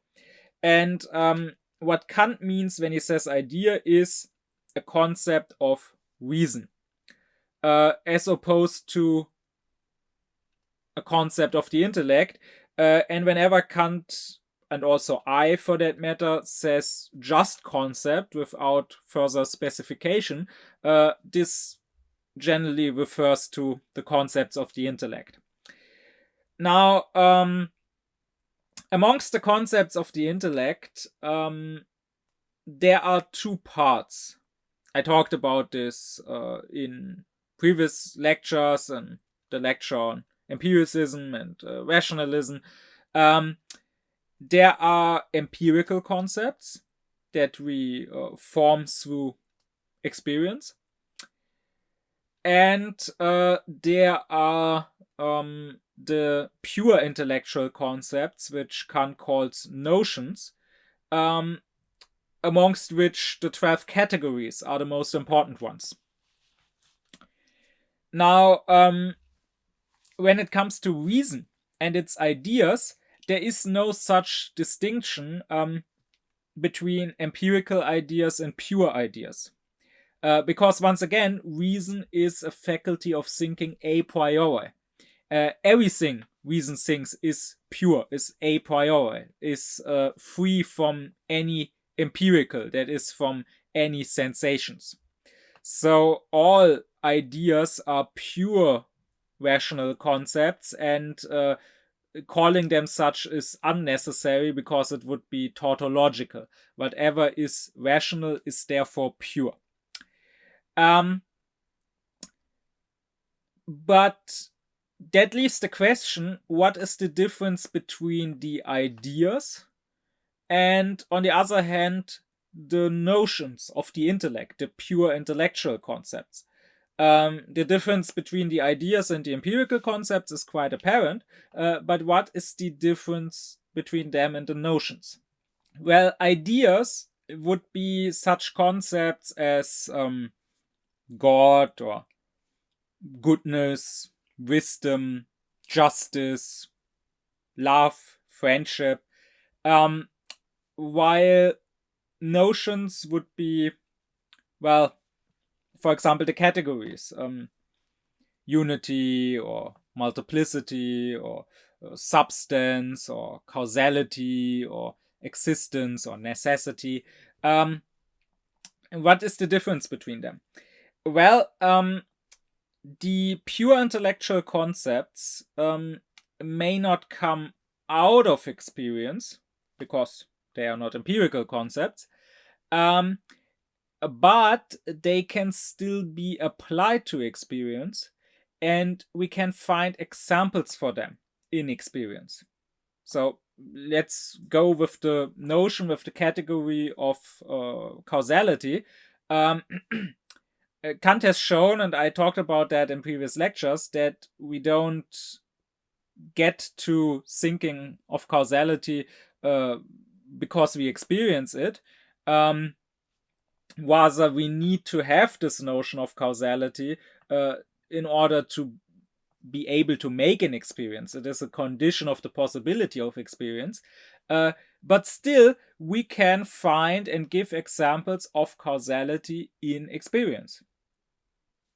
So when one ball in billiard hits the other ball and the second ball rolls away, that is an example of causality. On the other hand, ideas are something which it's a thought that not just doesn't come out of experience, but it also can't be found in experience.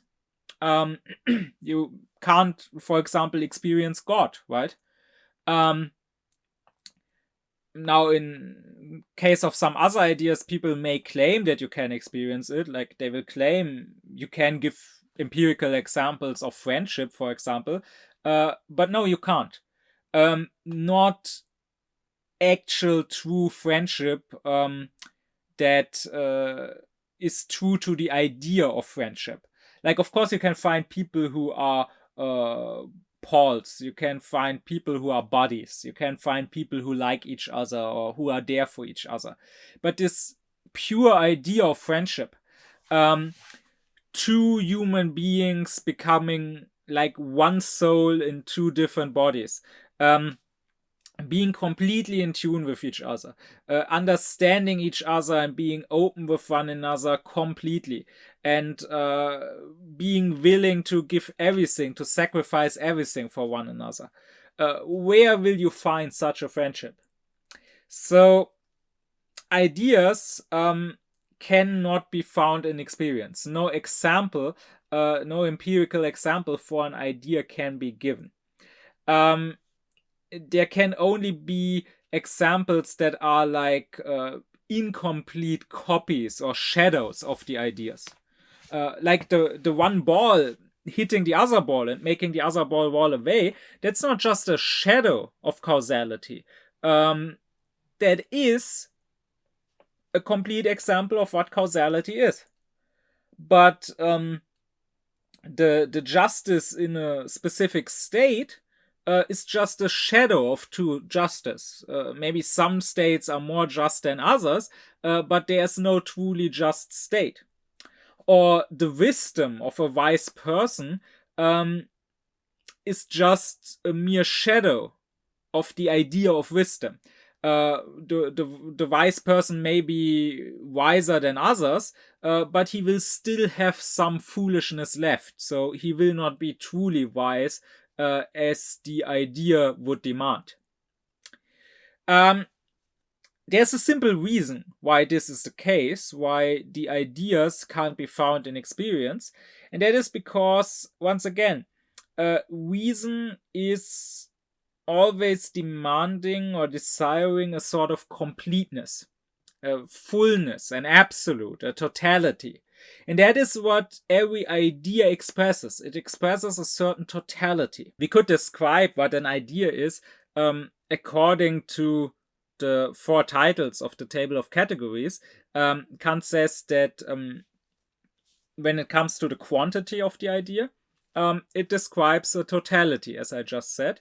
When it comes to the quality of an idea, it is something singular and indivisible.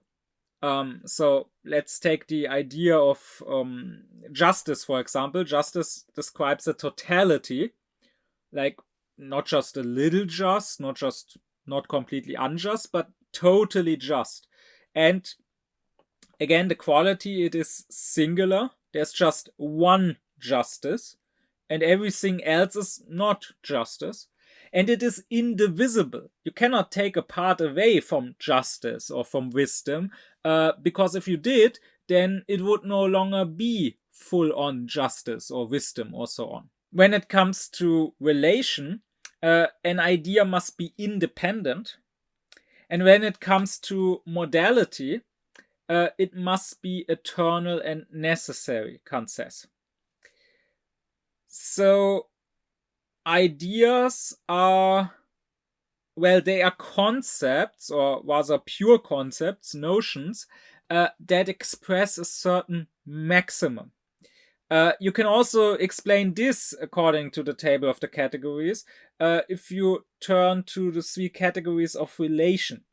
Because a maximum is not an absolute concept, it's a concept expressing a certain relation, right? A maximum in relation to something.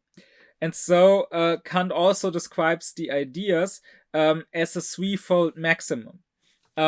First, that would be according to the category of substance and accidents, it is a maximum of the subject in regards to all its possible predicates, right? So again, the idea of justice or the idea of goodness means that this subject that you're talking about, justice or goodness, contains all the possible predicates which it could contain and should contain in order to be, well, justice or wisdom. There cannot be a single predicate being left out, or else it would not be complete justice or complete wisdom. If you go with the category of causality, there needs to be a completeness of the derivation of existence out of that idea. And if you go with the category of community in defining the idea, Kant says there needs to be completeness in the interconnection of all the attributes which it includes. And this fact that the idea is a concept of a maximum, of a totality, this fact explains why you can't experience an idea, why no example of an idea in experience can be given. Because our experience is always limited. We cannot possibly experience a totality. Even if there was such a thing that would fit the idea, then we could not ever know from experience.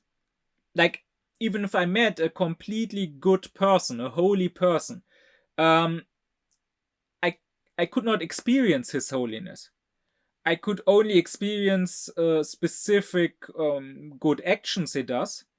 But since I can't experience that person in his totality, I can't look into his heart like God could, I can't know if maybe he still has some evil thoughts, or he still does some evil deeds in secret.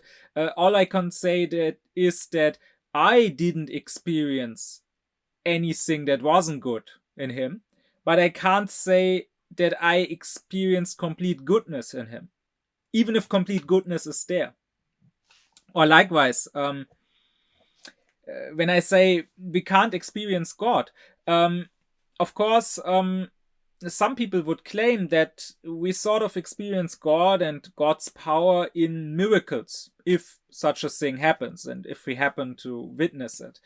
And this was indeed often used as an argument for a certain faith. Like, if you read the stories of the earliest Christians, even in the Bible itself, and then also if you read the stories of the saints, it includes lots of stories of miracles, and they are treated as proof for the faith.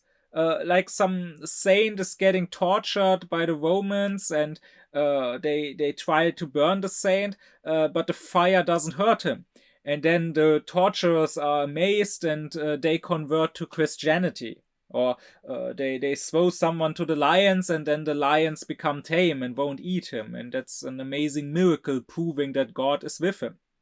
But the thing is that you can't, God is supposed to be almighty, all-powerful. You can't possibly experience that.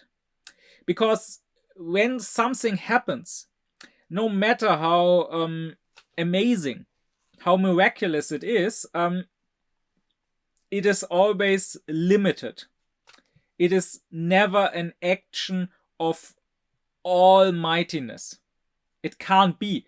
Even if you see Moses dividing the Red Sea, or if you see Jesus rising up from the dead, that would surely be impressive, but it would not be a proof that the one who made this happen is all powerful.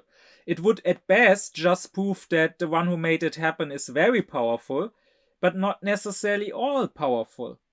I mean, maybe it was done by some alien technology that for us is beyond our understanding. but that could be explained according to natural laws. Or maybe it was done by some sort of magic, by a powerful magician. Or maybe it was done by a higher being, but not by an unlimited, all-powerful being. Maybe by a limited god, like the polytheistic god of Greek myth. I could witness the greatest possible miracle. I could witness whole planets or galaxies suddenly coming into being or suddenly being destroyed, and still, in comparison to almightiness, this would really be nothing. Because all is something quite big. Being almighty is much, much more than being able to make a galaxy appear or disappear. It's like if you see someone lift up a rock, that doesn't prove that he could also lift a house, even if he indeed could. And if you see him lift a house, that doesn't prove that he could lift the whole earth, even if he could, and so on. And you can't possibly ever witness him lifting up the maximum possible weight.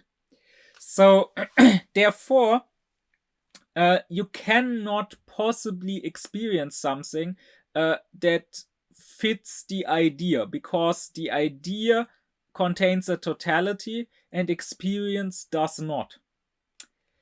Kant also, he doesn't just talk about ideas, he also talks about ideals. And while an idea is a general, an abstract sort of a totality, the ideal is the sort of that totality being realized in a concrete, even in an individual case. So you may have the idea of wisdom, the abstract idea of wisdom, and then you can have the ideal of the sage. So that would be a person personifying that idea of wisdom. Like, for example, Socrates. Many ancient philosophers, many ancient schools of philosophy thought of Socrates as embodying the idea of wisdom and being the ideal sage.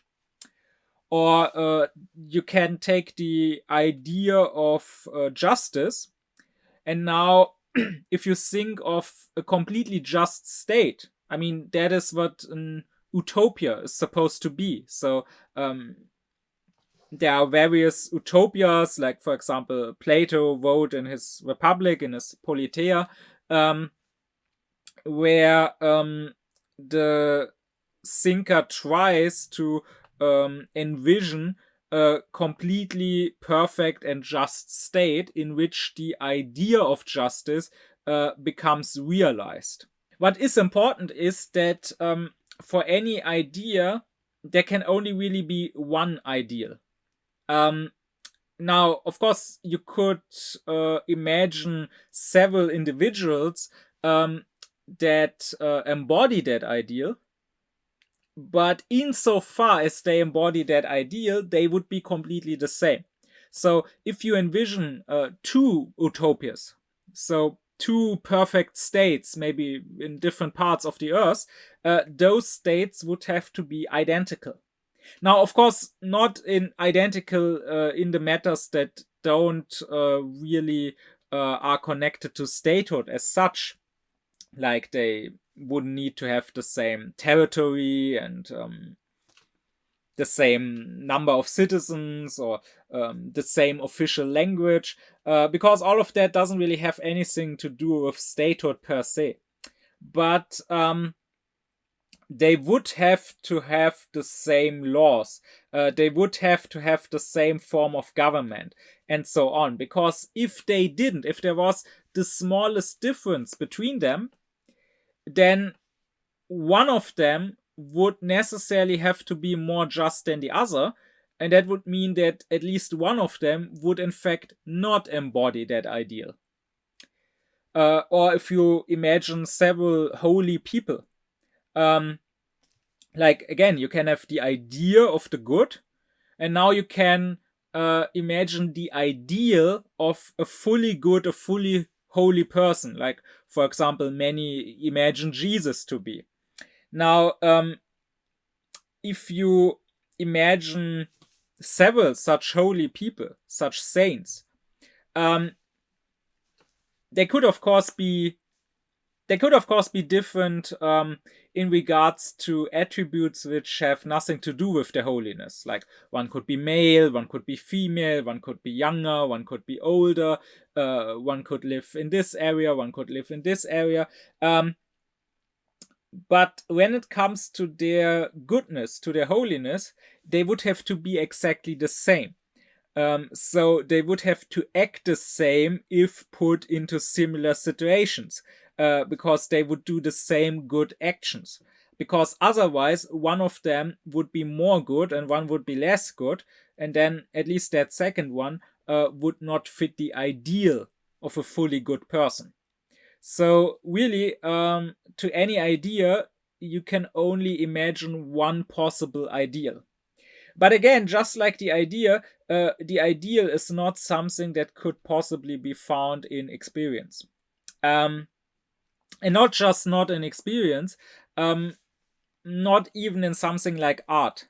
Like Kant would also say that you can't write a novel or a play where you have a completely wise person or a completely good person. And in fact, he also advises against even trying, because you will inevitably fail if, as an artist, you try to present a sort of ideal, like an ideal person or an ideal society or whatever, in your story or in your painting or whatever. I mean, you would have to be ideal yourself. Like, how, for example, as a novelist, how would you write a completely wise character unless you yourself were completely wise and knew how someone wise would act in every possible situation that you put your character in? But even apart from that, you will simply fail. Like, you may try describing a character who's completely wise or completely good, but your readers will probably still find some fault in that character, some small foolish act, or some situation where he could have acted better. And all this will do is making your story or your piece of art corny. And all it will do is creating distrust for the ideals.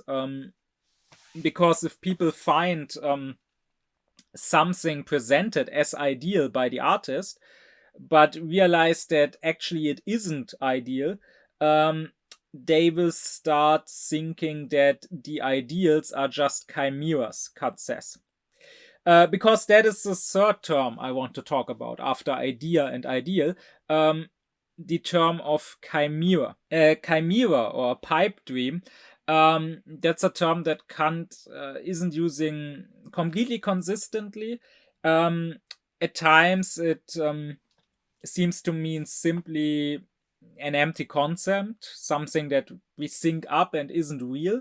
No matter if it's a concept of the intellect or a concept of reason. But often chimera seems to more specifically refer to a sort of wrong idea. So something that comes from reason, that expresses a sort of maximum and totality, but that is not real. So Kant would say that the ideas, they are necessary parts of our reason. We don't come up with them arbitrarily or out of a simple whim, but rather we have to come up with them if we think. They are, so to say, in the nature of our reason. But chimeras are thoughts that we don't necessarily have to come up with, but rather they are arbitrary. Kant would say at some point that the same relation that in the intellect dream and actual existence have is the relation that in reason the chimera and the idea have. But there's an important difference because Kant says the difference is in the relation between order and truth. In the intellect, order comes before truth, Kant would say. And order here is even a criterion of truth. So our dreams have no order. They are disconnected. They don't follow a rule that makes sense. And that is exactly how we know they are dreams. While actual reality, that which actually exists, actual nature, has a certain order that can be observed and found, and through that order we know that it really exists. When it comes to the ideas and the chimeras, because to Kant they are less theoretical concepts and more practical concepts that determine how we should act, it is the other way around. We try to order the world according to them. So I try to act according to my idea of goodness or of wisdom, for example, or we try to order the state according to our idea of justice. And that is why here truth needs to come before order. So we need to realize the inner truth of an idea, and therefore that it really is an idea, and then we can use it to order the world. And we need to, on the other hand, realize that a chimera is not true, and therefore is not an idea, but a chimera.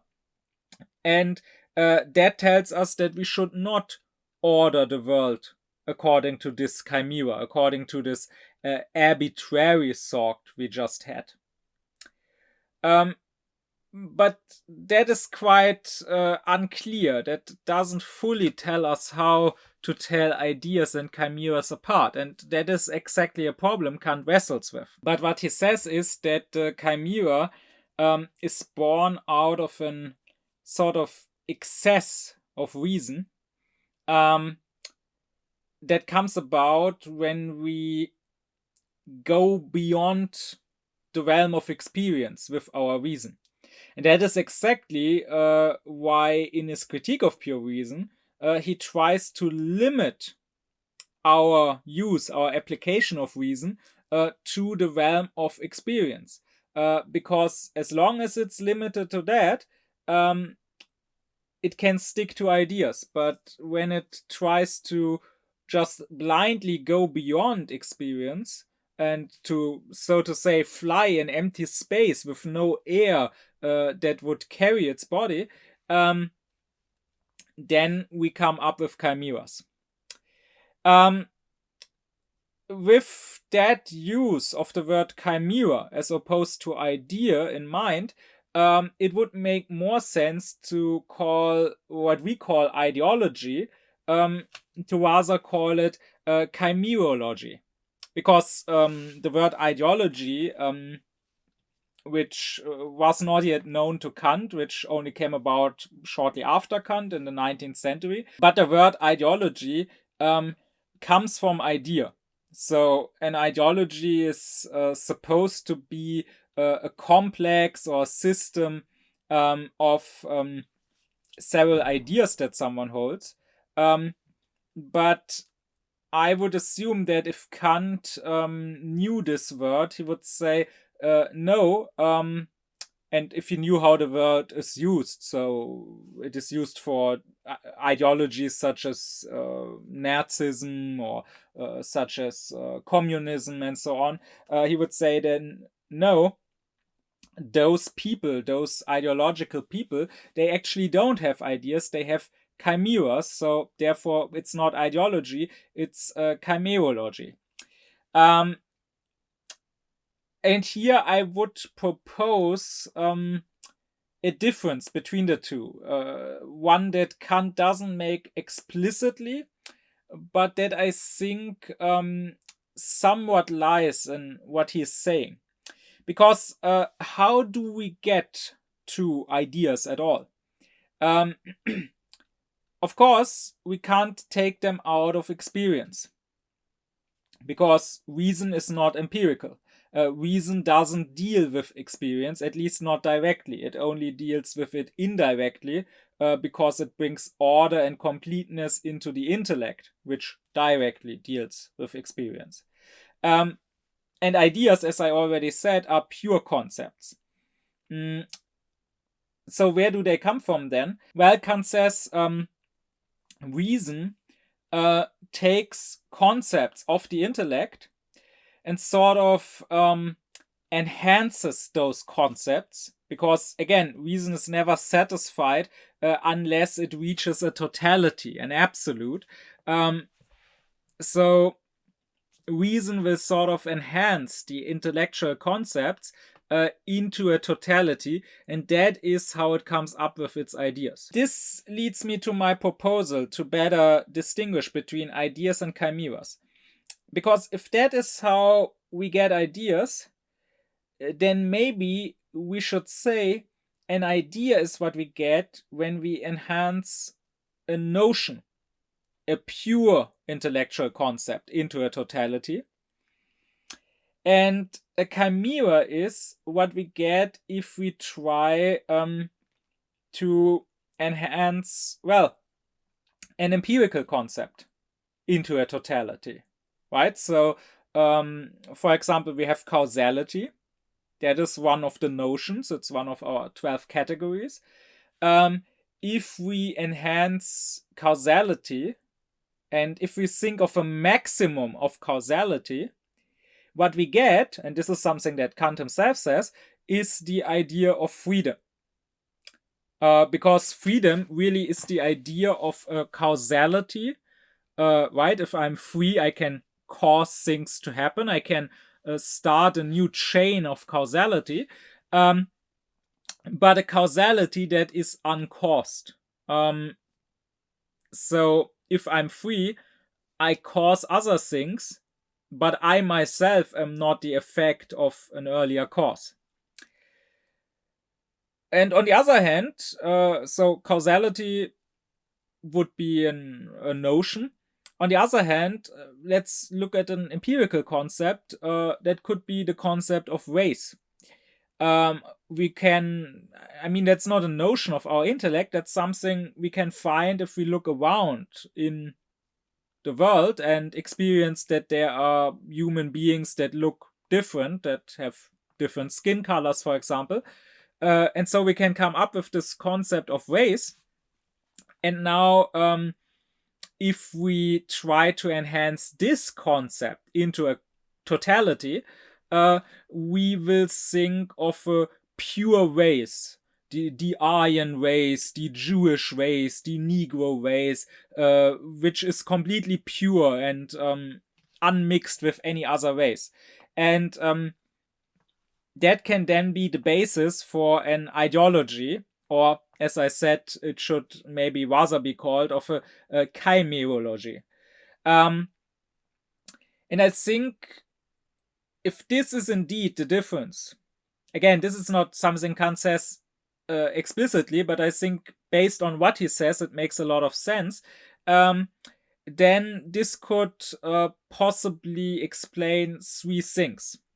One, it would explain why Kant can claim that ideas are necessary and not arbitrary, but chimeras are arbitrary. Well, that would be because our notions, out of which, according to me, the ideas come, our notions are necessary concepts.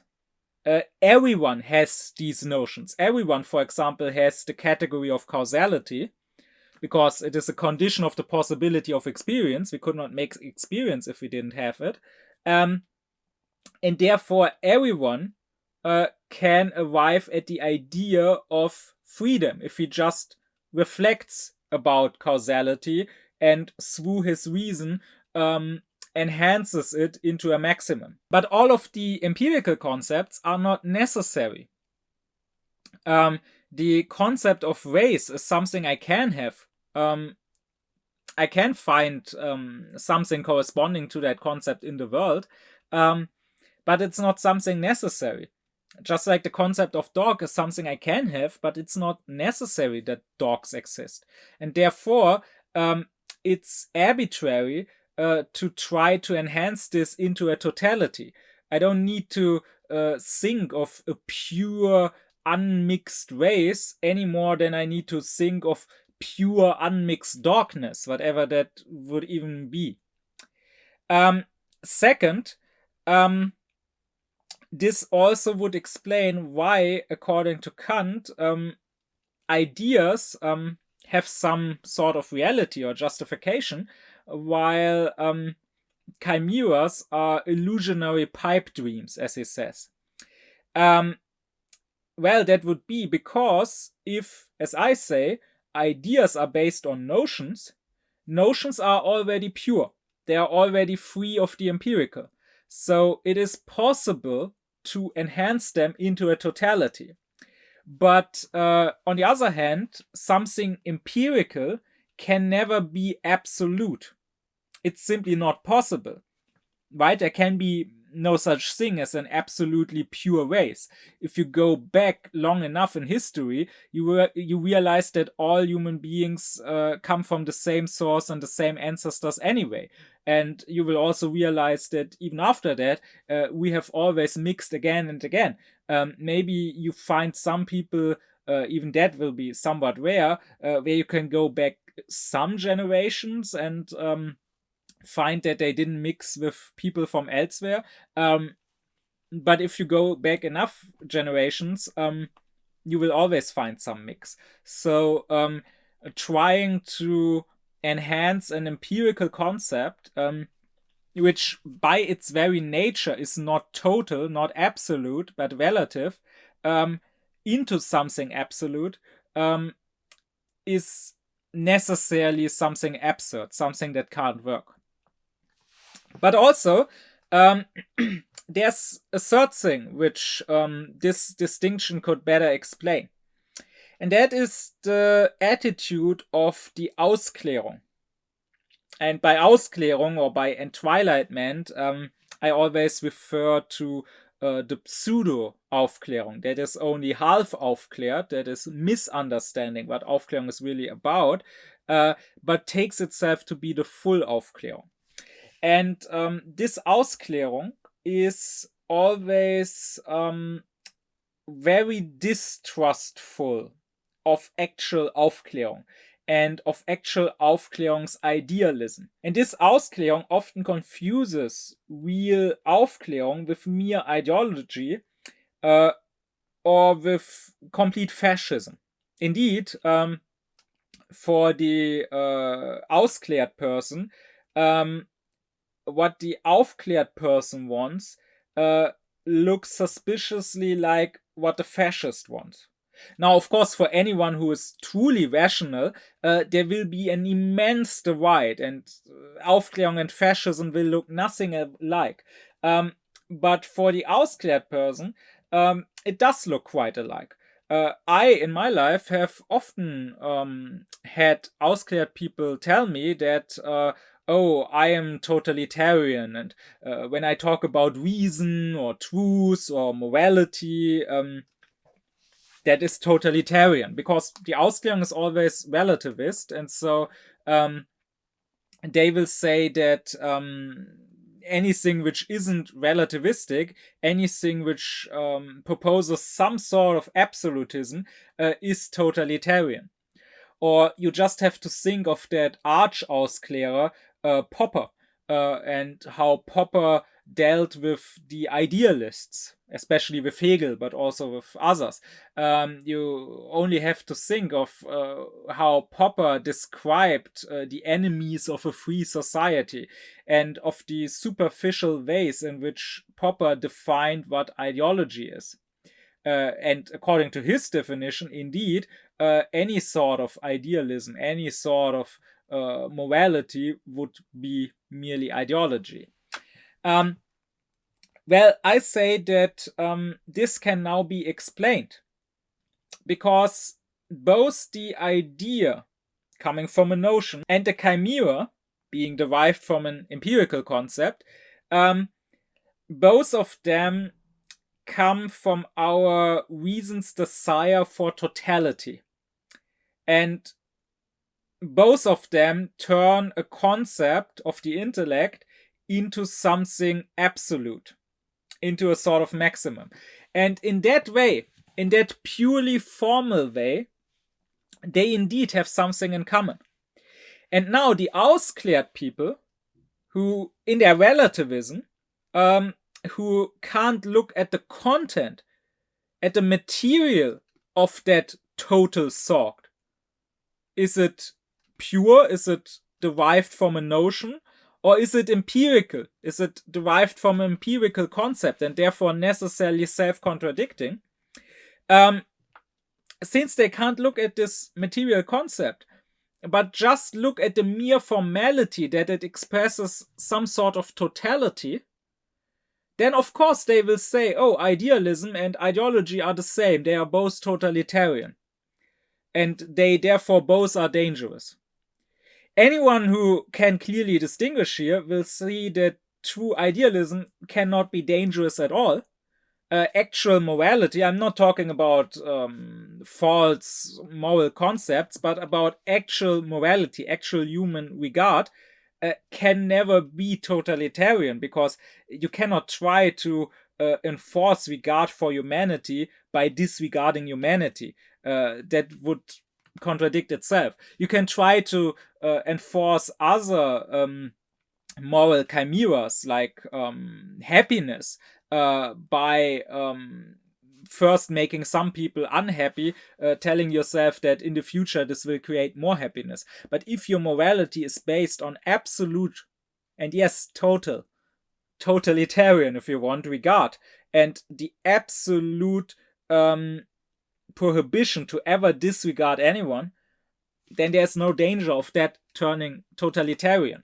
But if you just hear absolute, and that is already enough to make your alarm go off, and if you just say, oh, everything absolute, everything total must be dangerous, then that is probably because you can't distinguish between a totality coming out of a notion and coming out of an empirical concept.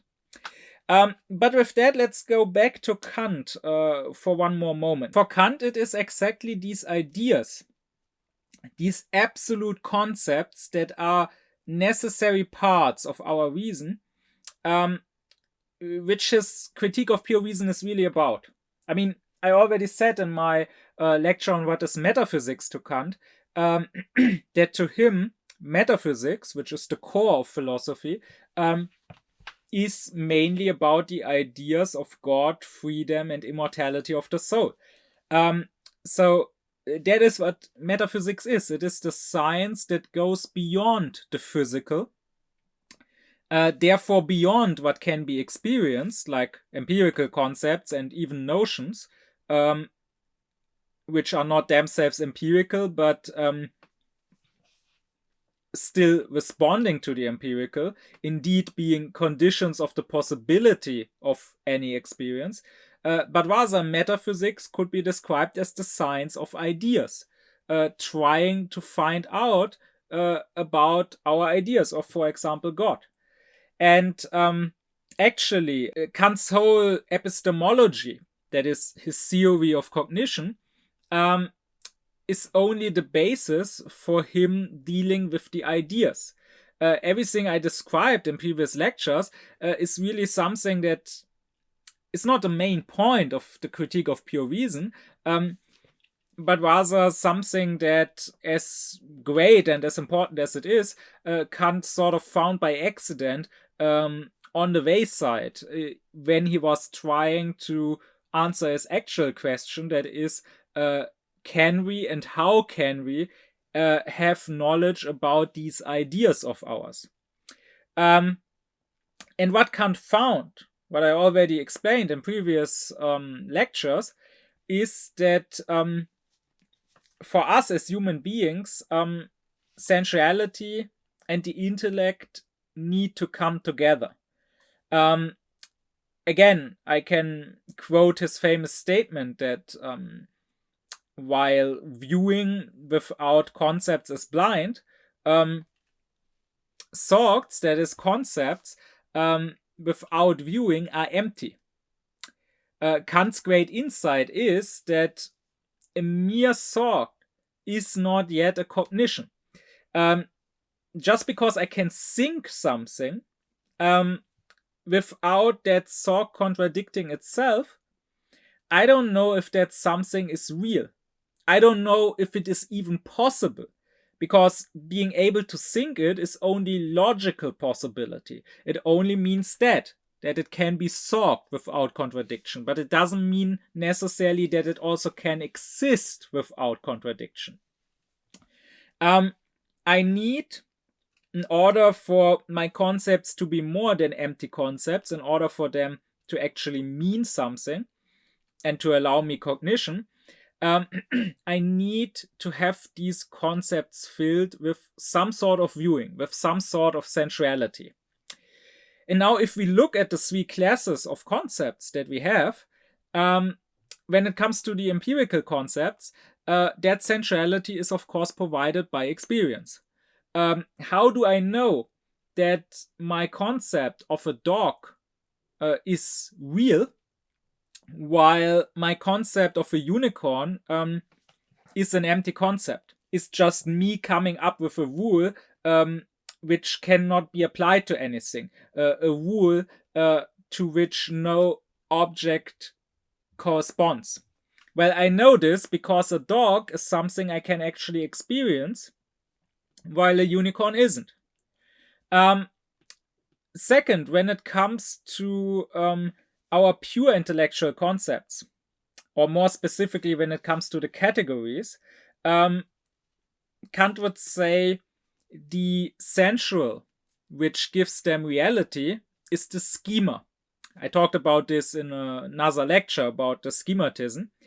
The temporal schema is what gives reality to my categories. So how do I know that something like a subject exists? So I have this notion of a subject, of that which is not an accident, not an attribute belonging to another thing, but that which is its own thing, existing by itself, not as another thing's attribute.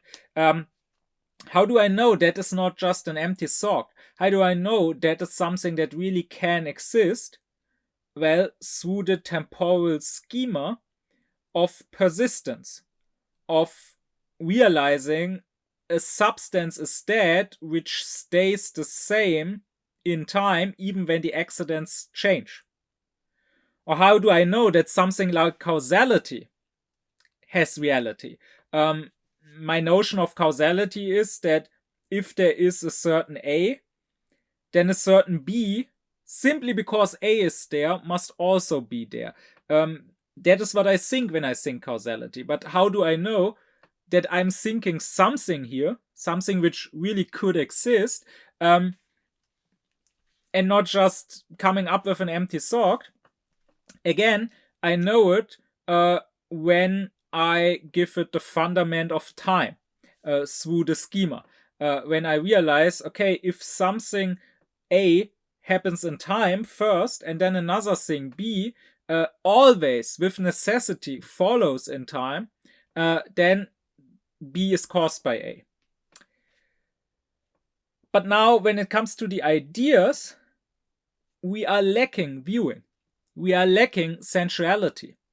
As I already said, for the idea, I cannot provide any example in existing reality.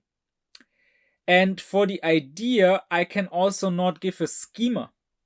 I mean, the schema would have to be related to our forms of viewing, that is to time and space. But if I try to add time and space to my ideas, that doesn't prove their reality, right? So I have, for example, the idea of wisdom. It obviously doesn't depend on time and space, because I can think of God as being wise, even though God is beyond time and space. Now, of course, it's also not necessarily in contradiction to time and space. I could imagine a human being who, as a human being, is of course temporal and spatial, being wise, being a complete sage. But the thing is that imagining that doesn't prove that it is possible. It doesn't prove that wisdom is something and not just an empty thought, not just a chimera. I can maybe apply time and space to my ideas without, so to say, ruining them. But I'm also not adding anything to them by doing so, and thereby not proving their reality. Again, wisdom doesn't need time to be wisdom, and therefore imagining it in time also does nothing to prove that it really could be, that it really is something. So all we can do when we want to sort of sensualize our ideas, Kant says, is since we cannot give an example, like in the case of the empirical concepts, and not even a schema of time or of space, like in the case of the notions, all we can do is give a symbol. Like, for example, symbolize God by an old bearded man on a throne. But then a symbol doesn't really prove the reality of my idea. Because what is a symbol according to Kant? A symbol is related to the idea in that the method of reflecting of my power of judgment when dealing with the idea and when dealing with the symbol is the same. So there's a sort of analogy in the relations between the symbol and the idea, which is why the symbol can, well, symbolize the idea. So, for example, when I imagine the old bearded man on the throne, maybe like God, I imagine him as an authority figure. Or like God, I imagine him as wise. Or like God, I imagine him as impressive and sublime. So the way I reflect about this image with my power of judgment, and the way I reflect on the idea, on the thought of God with my power of judgment, is analogous. And that is why it serves as a symbol. But if we take this form of reflection aside and look at the content of the two, they are completely different. I mean, content-wise, materially, God is of course not a bearded man on a throne. So really, the symbol may help us in sort of reflecting on that idea, but the symbol cannot possibly prove that the idea has any sort of reality to it. And that is why we are still left with the question, do these ideas have reality? Which is what Kant deals with in the sort of second big part of the critique of pure reason, which is the dialectic of reason, the transcendental dialectic, about which I want to talk in the next lecture. But to already briefly give you Kant's conclusion, he will say that the ideas have no theoretical reality for us. That is, we cannot prove that God exists or that our soul is immortal. We can also not disprove it, because, again, all our thinking requires viewing, requires sensuality. And what goes completely beyond sensuality can be thought, but we cannot know if our thoughts are thoughts of something or of nothing. We can neither prove nor disprove them. But while the ideas have no theoretical reality, they can have practical reality, Kant will say. So practical reality means they have reality for our actions. Meaning, I should act as if these ideas were real, And in order to be able to do so, I don't need to actually prove that they are indeed real. So I can act as if there was a God who wanted me to be good, and I can act as if I was free to actually decide between good and evil, and I can act as if I had an immortal soul which will go to either heaven or hell, even without having theoretically proven that this is the case. And that will be sort of the result of Kant's philosophy, saying that the ideas don't have theoretical reality like metaphysicians before Kant sought or tried to prove, but that doesn't mean that we have to completely throw them away, or that we have to say, oh, all these ideas are therefore just chimeras, and there is no difference between ideas and chimeras, but rather the ideas can still have practical reality for us. We can still sort of say they have truth, because we should bring order into the world according to these ideas.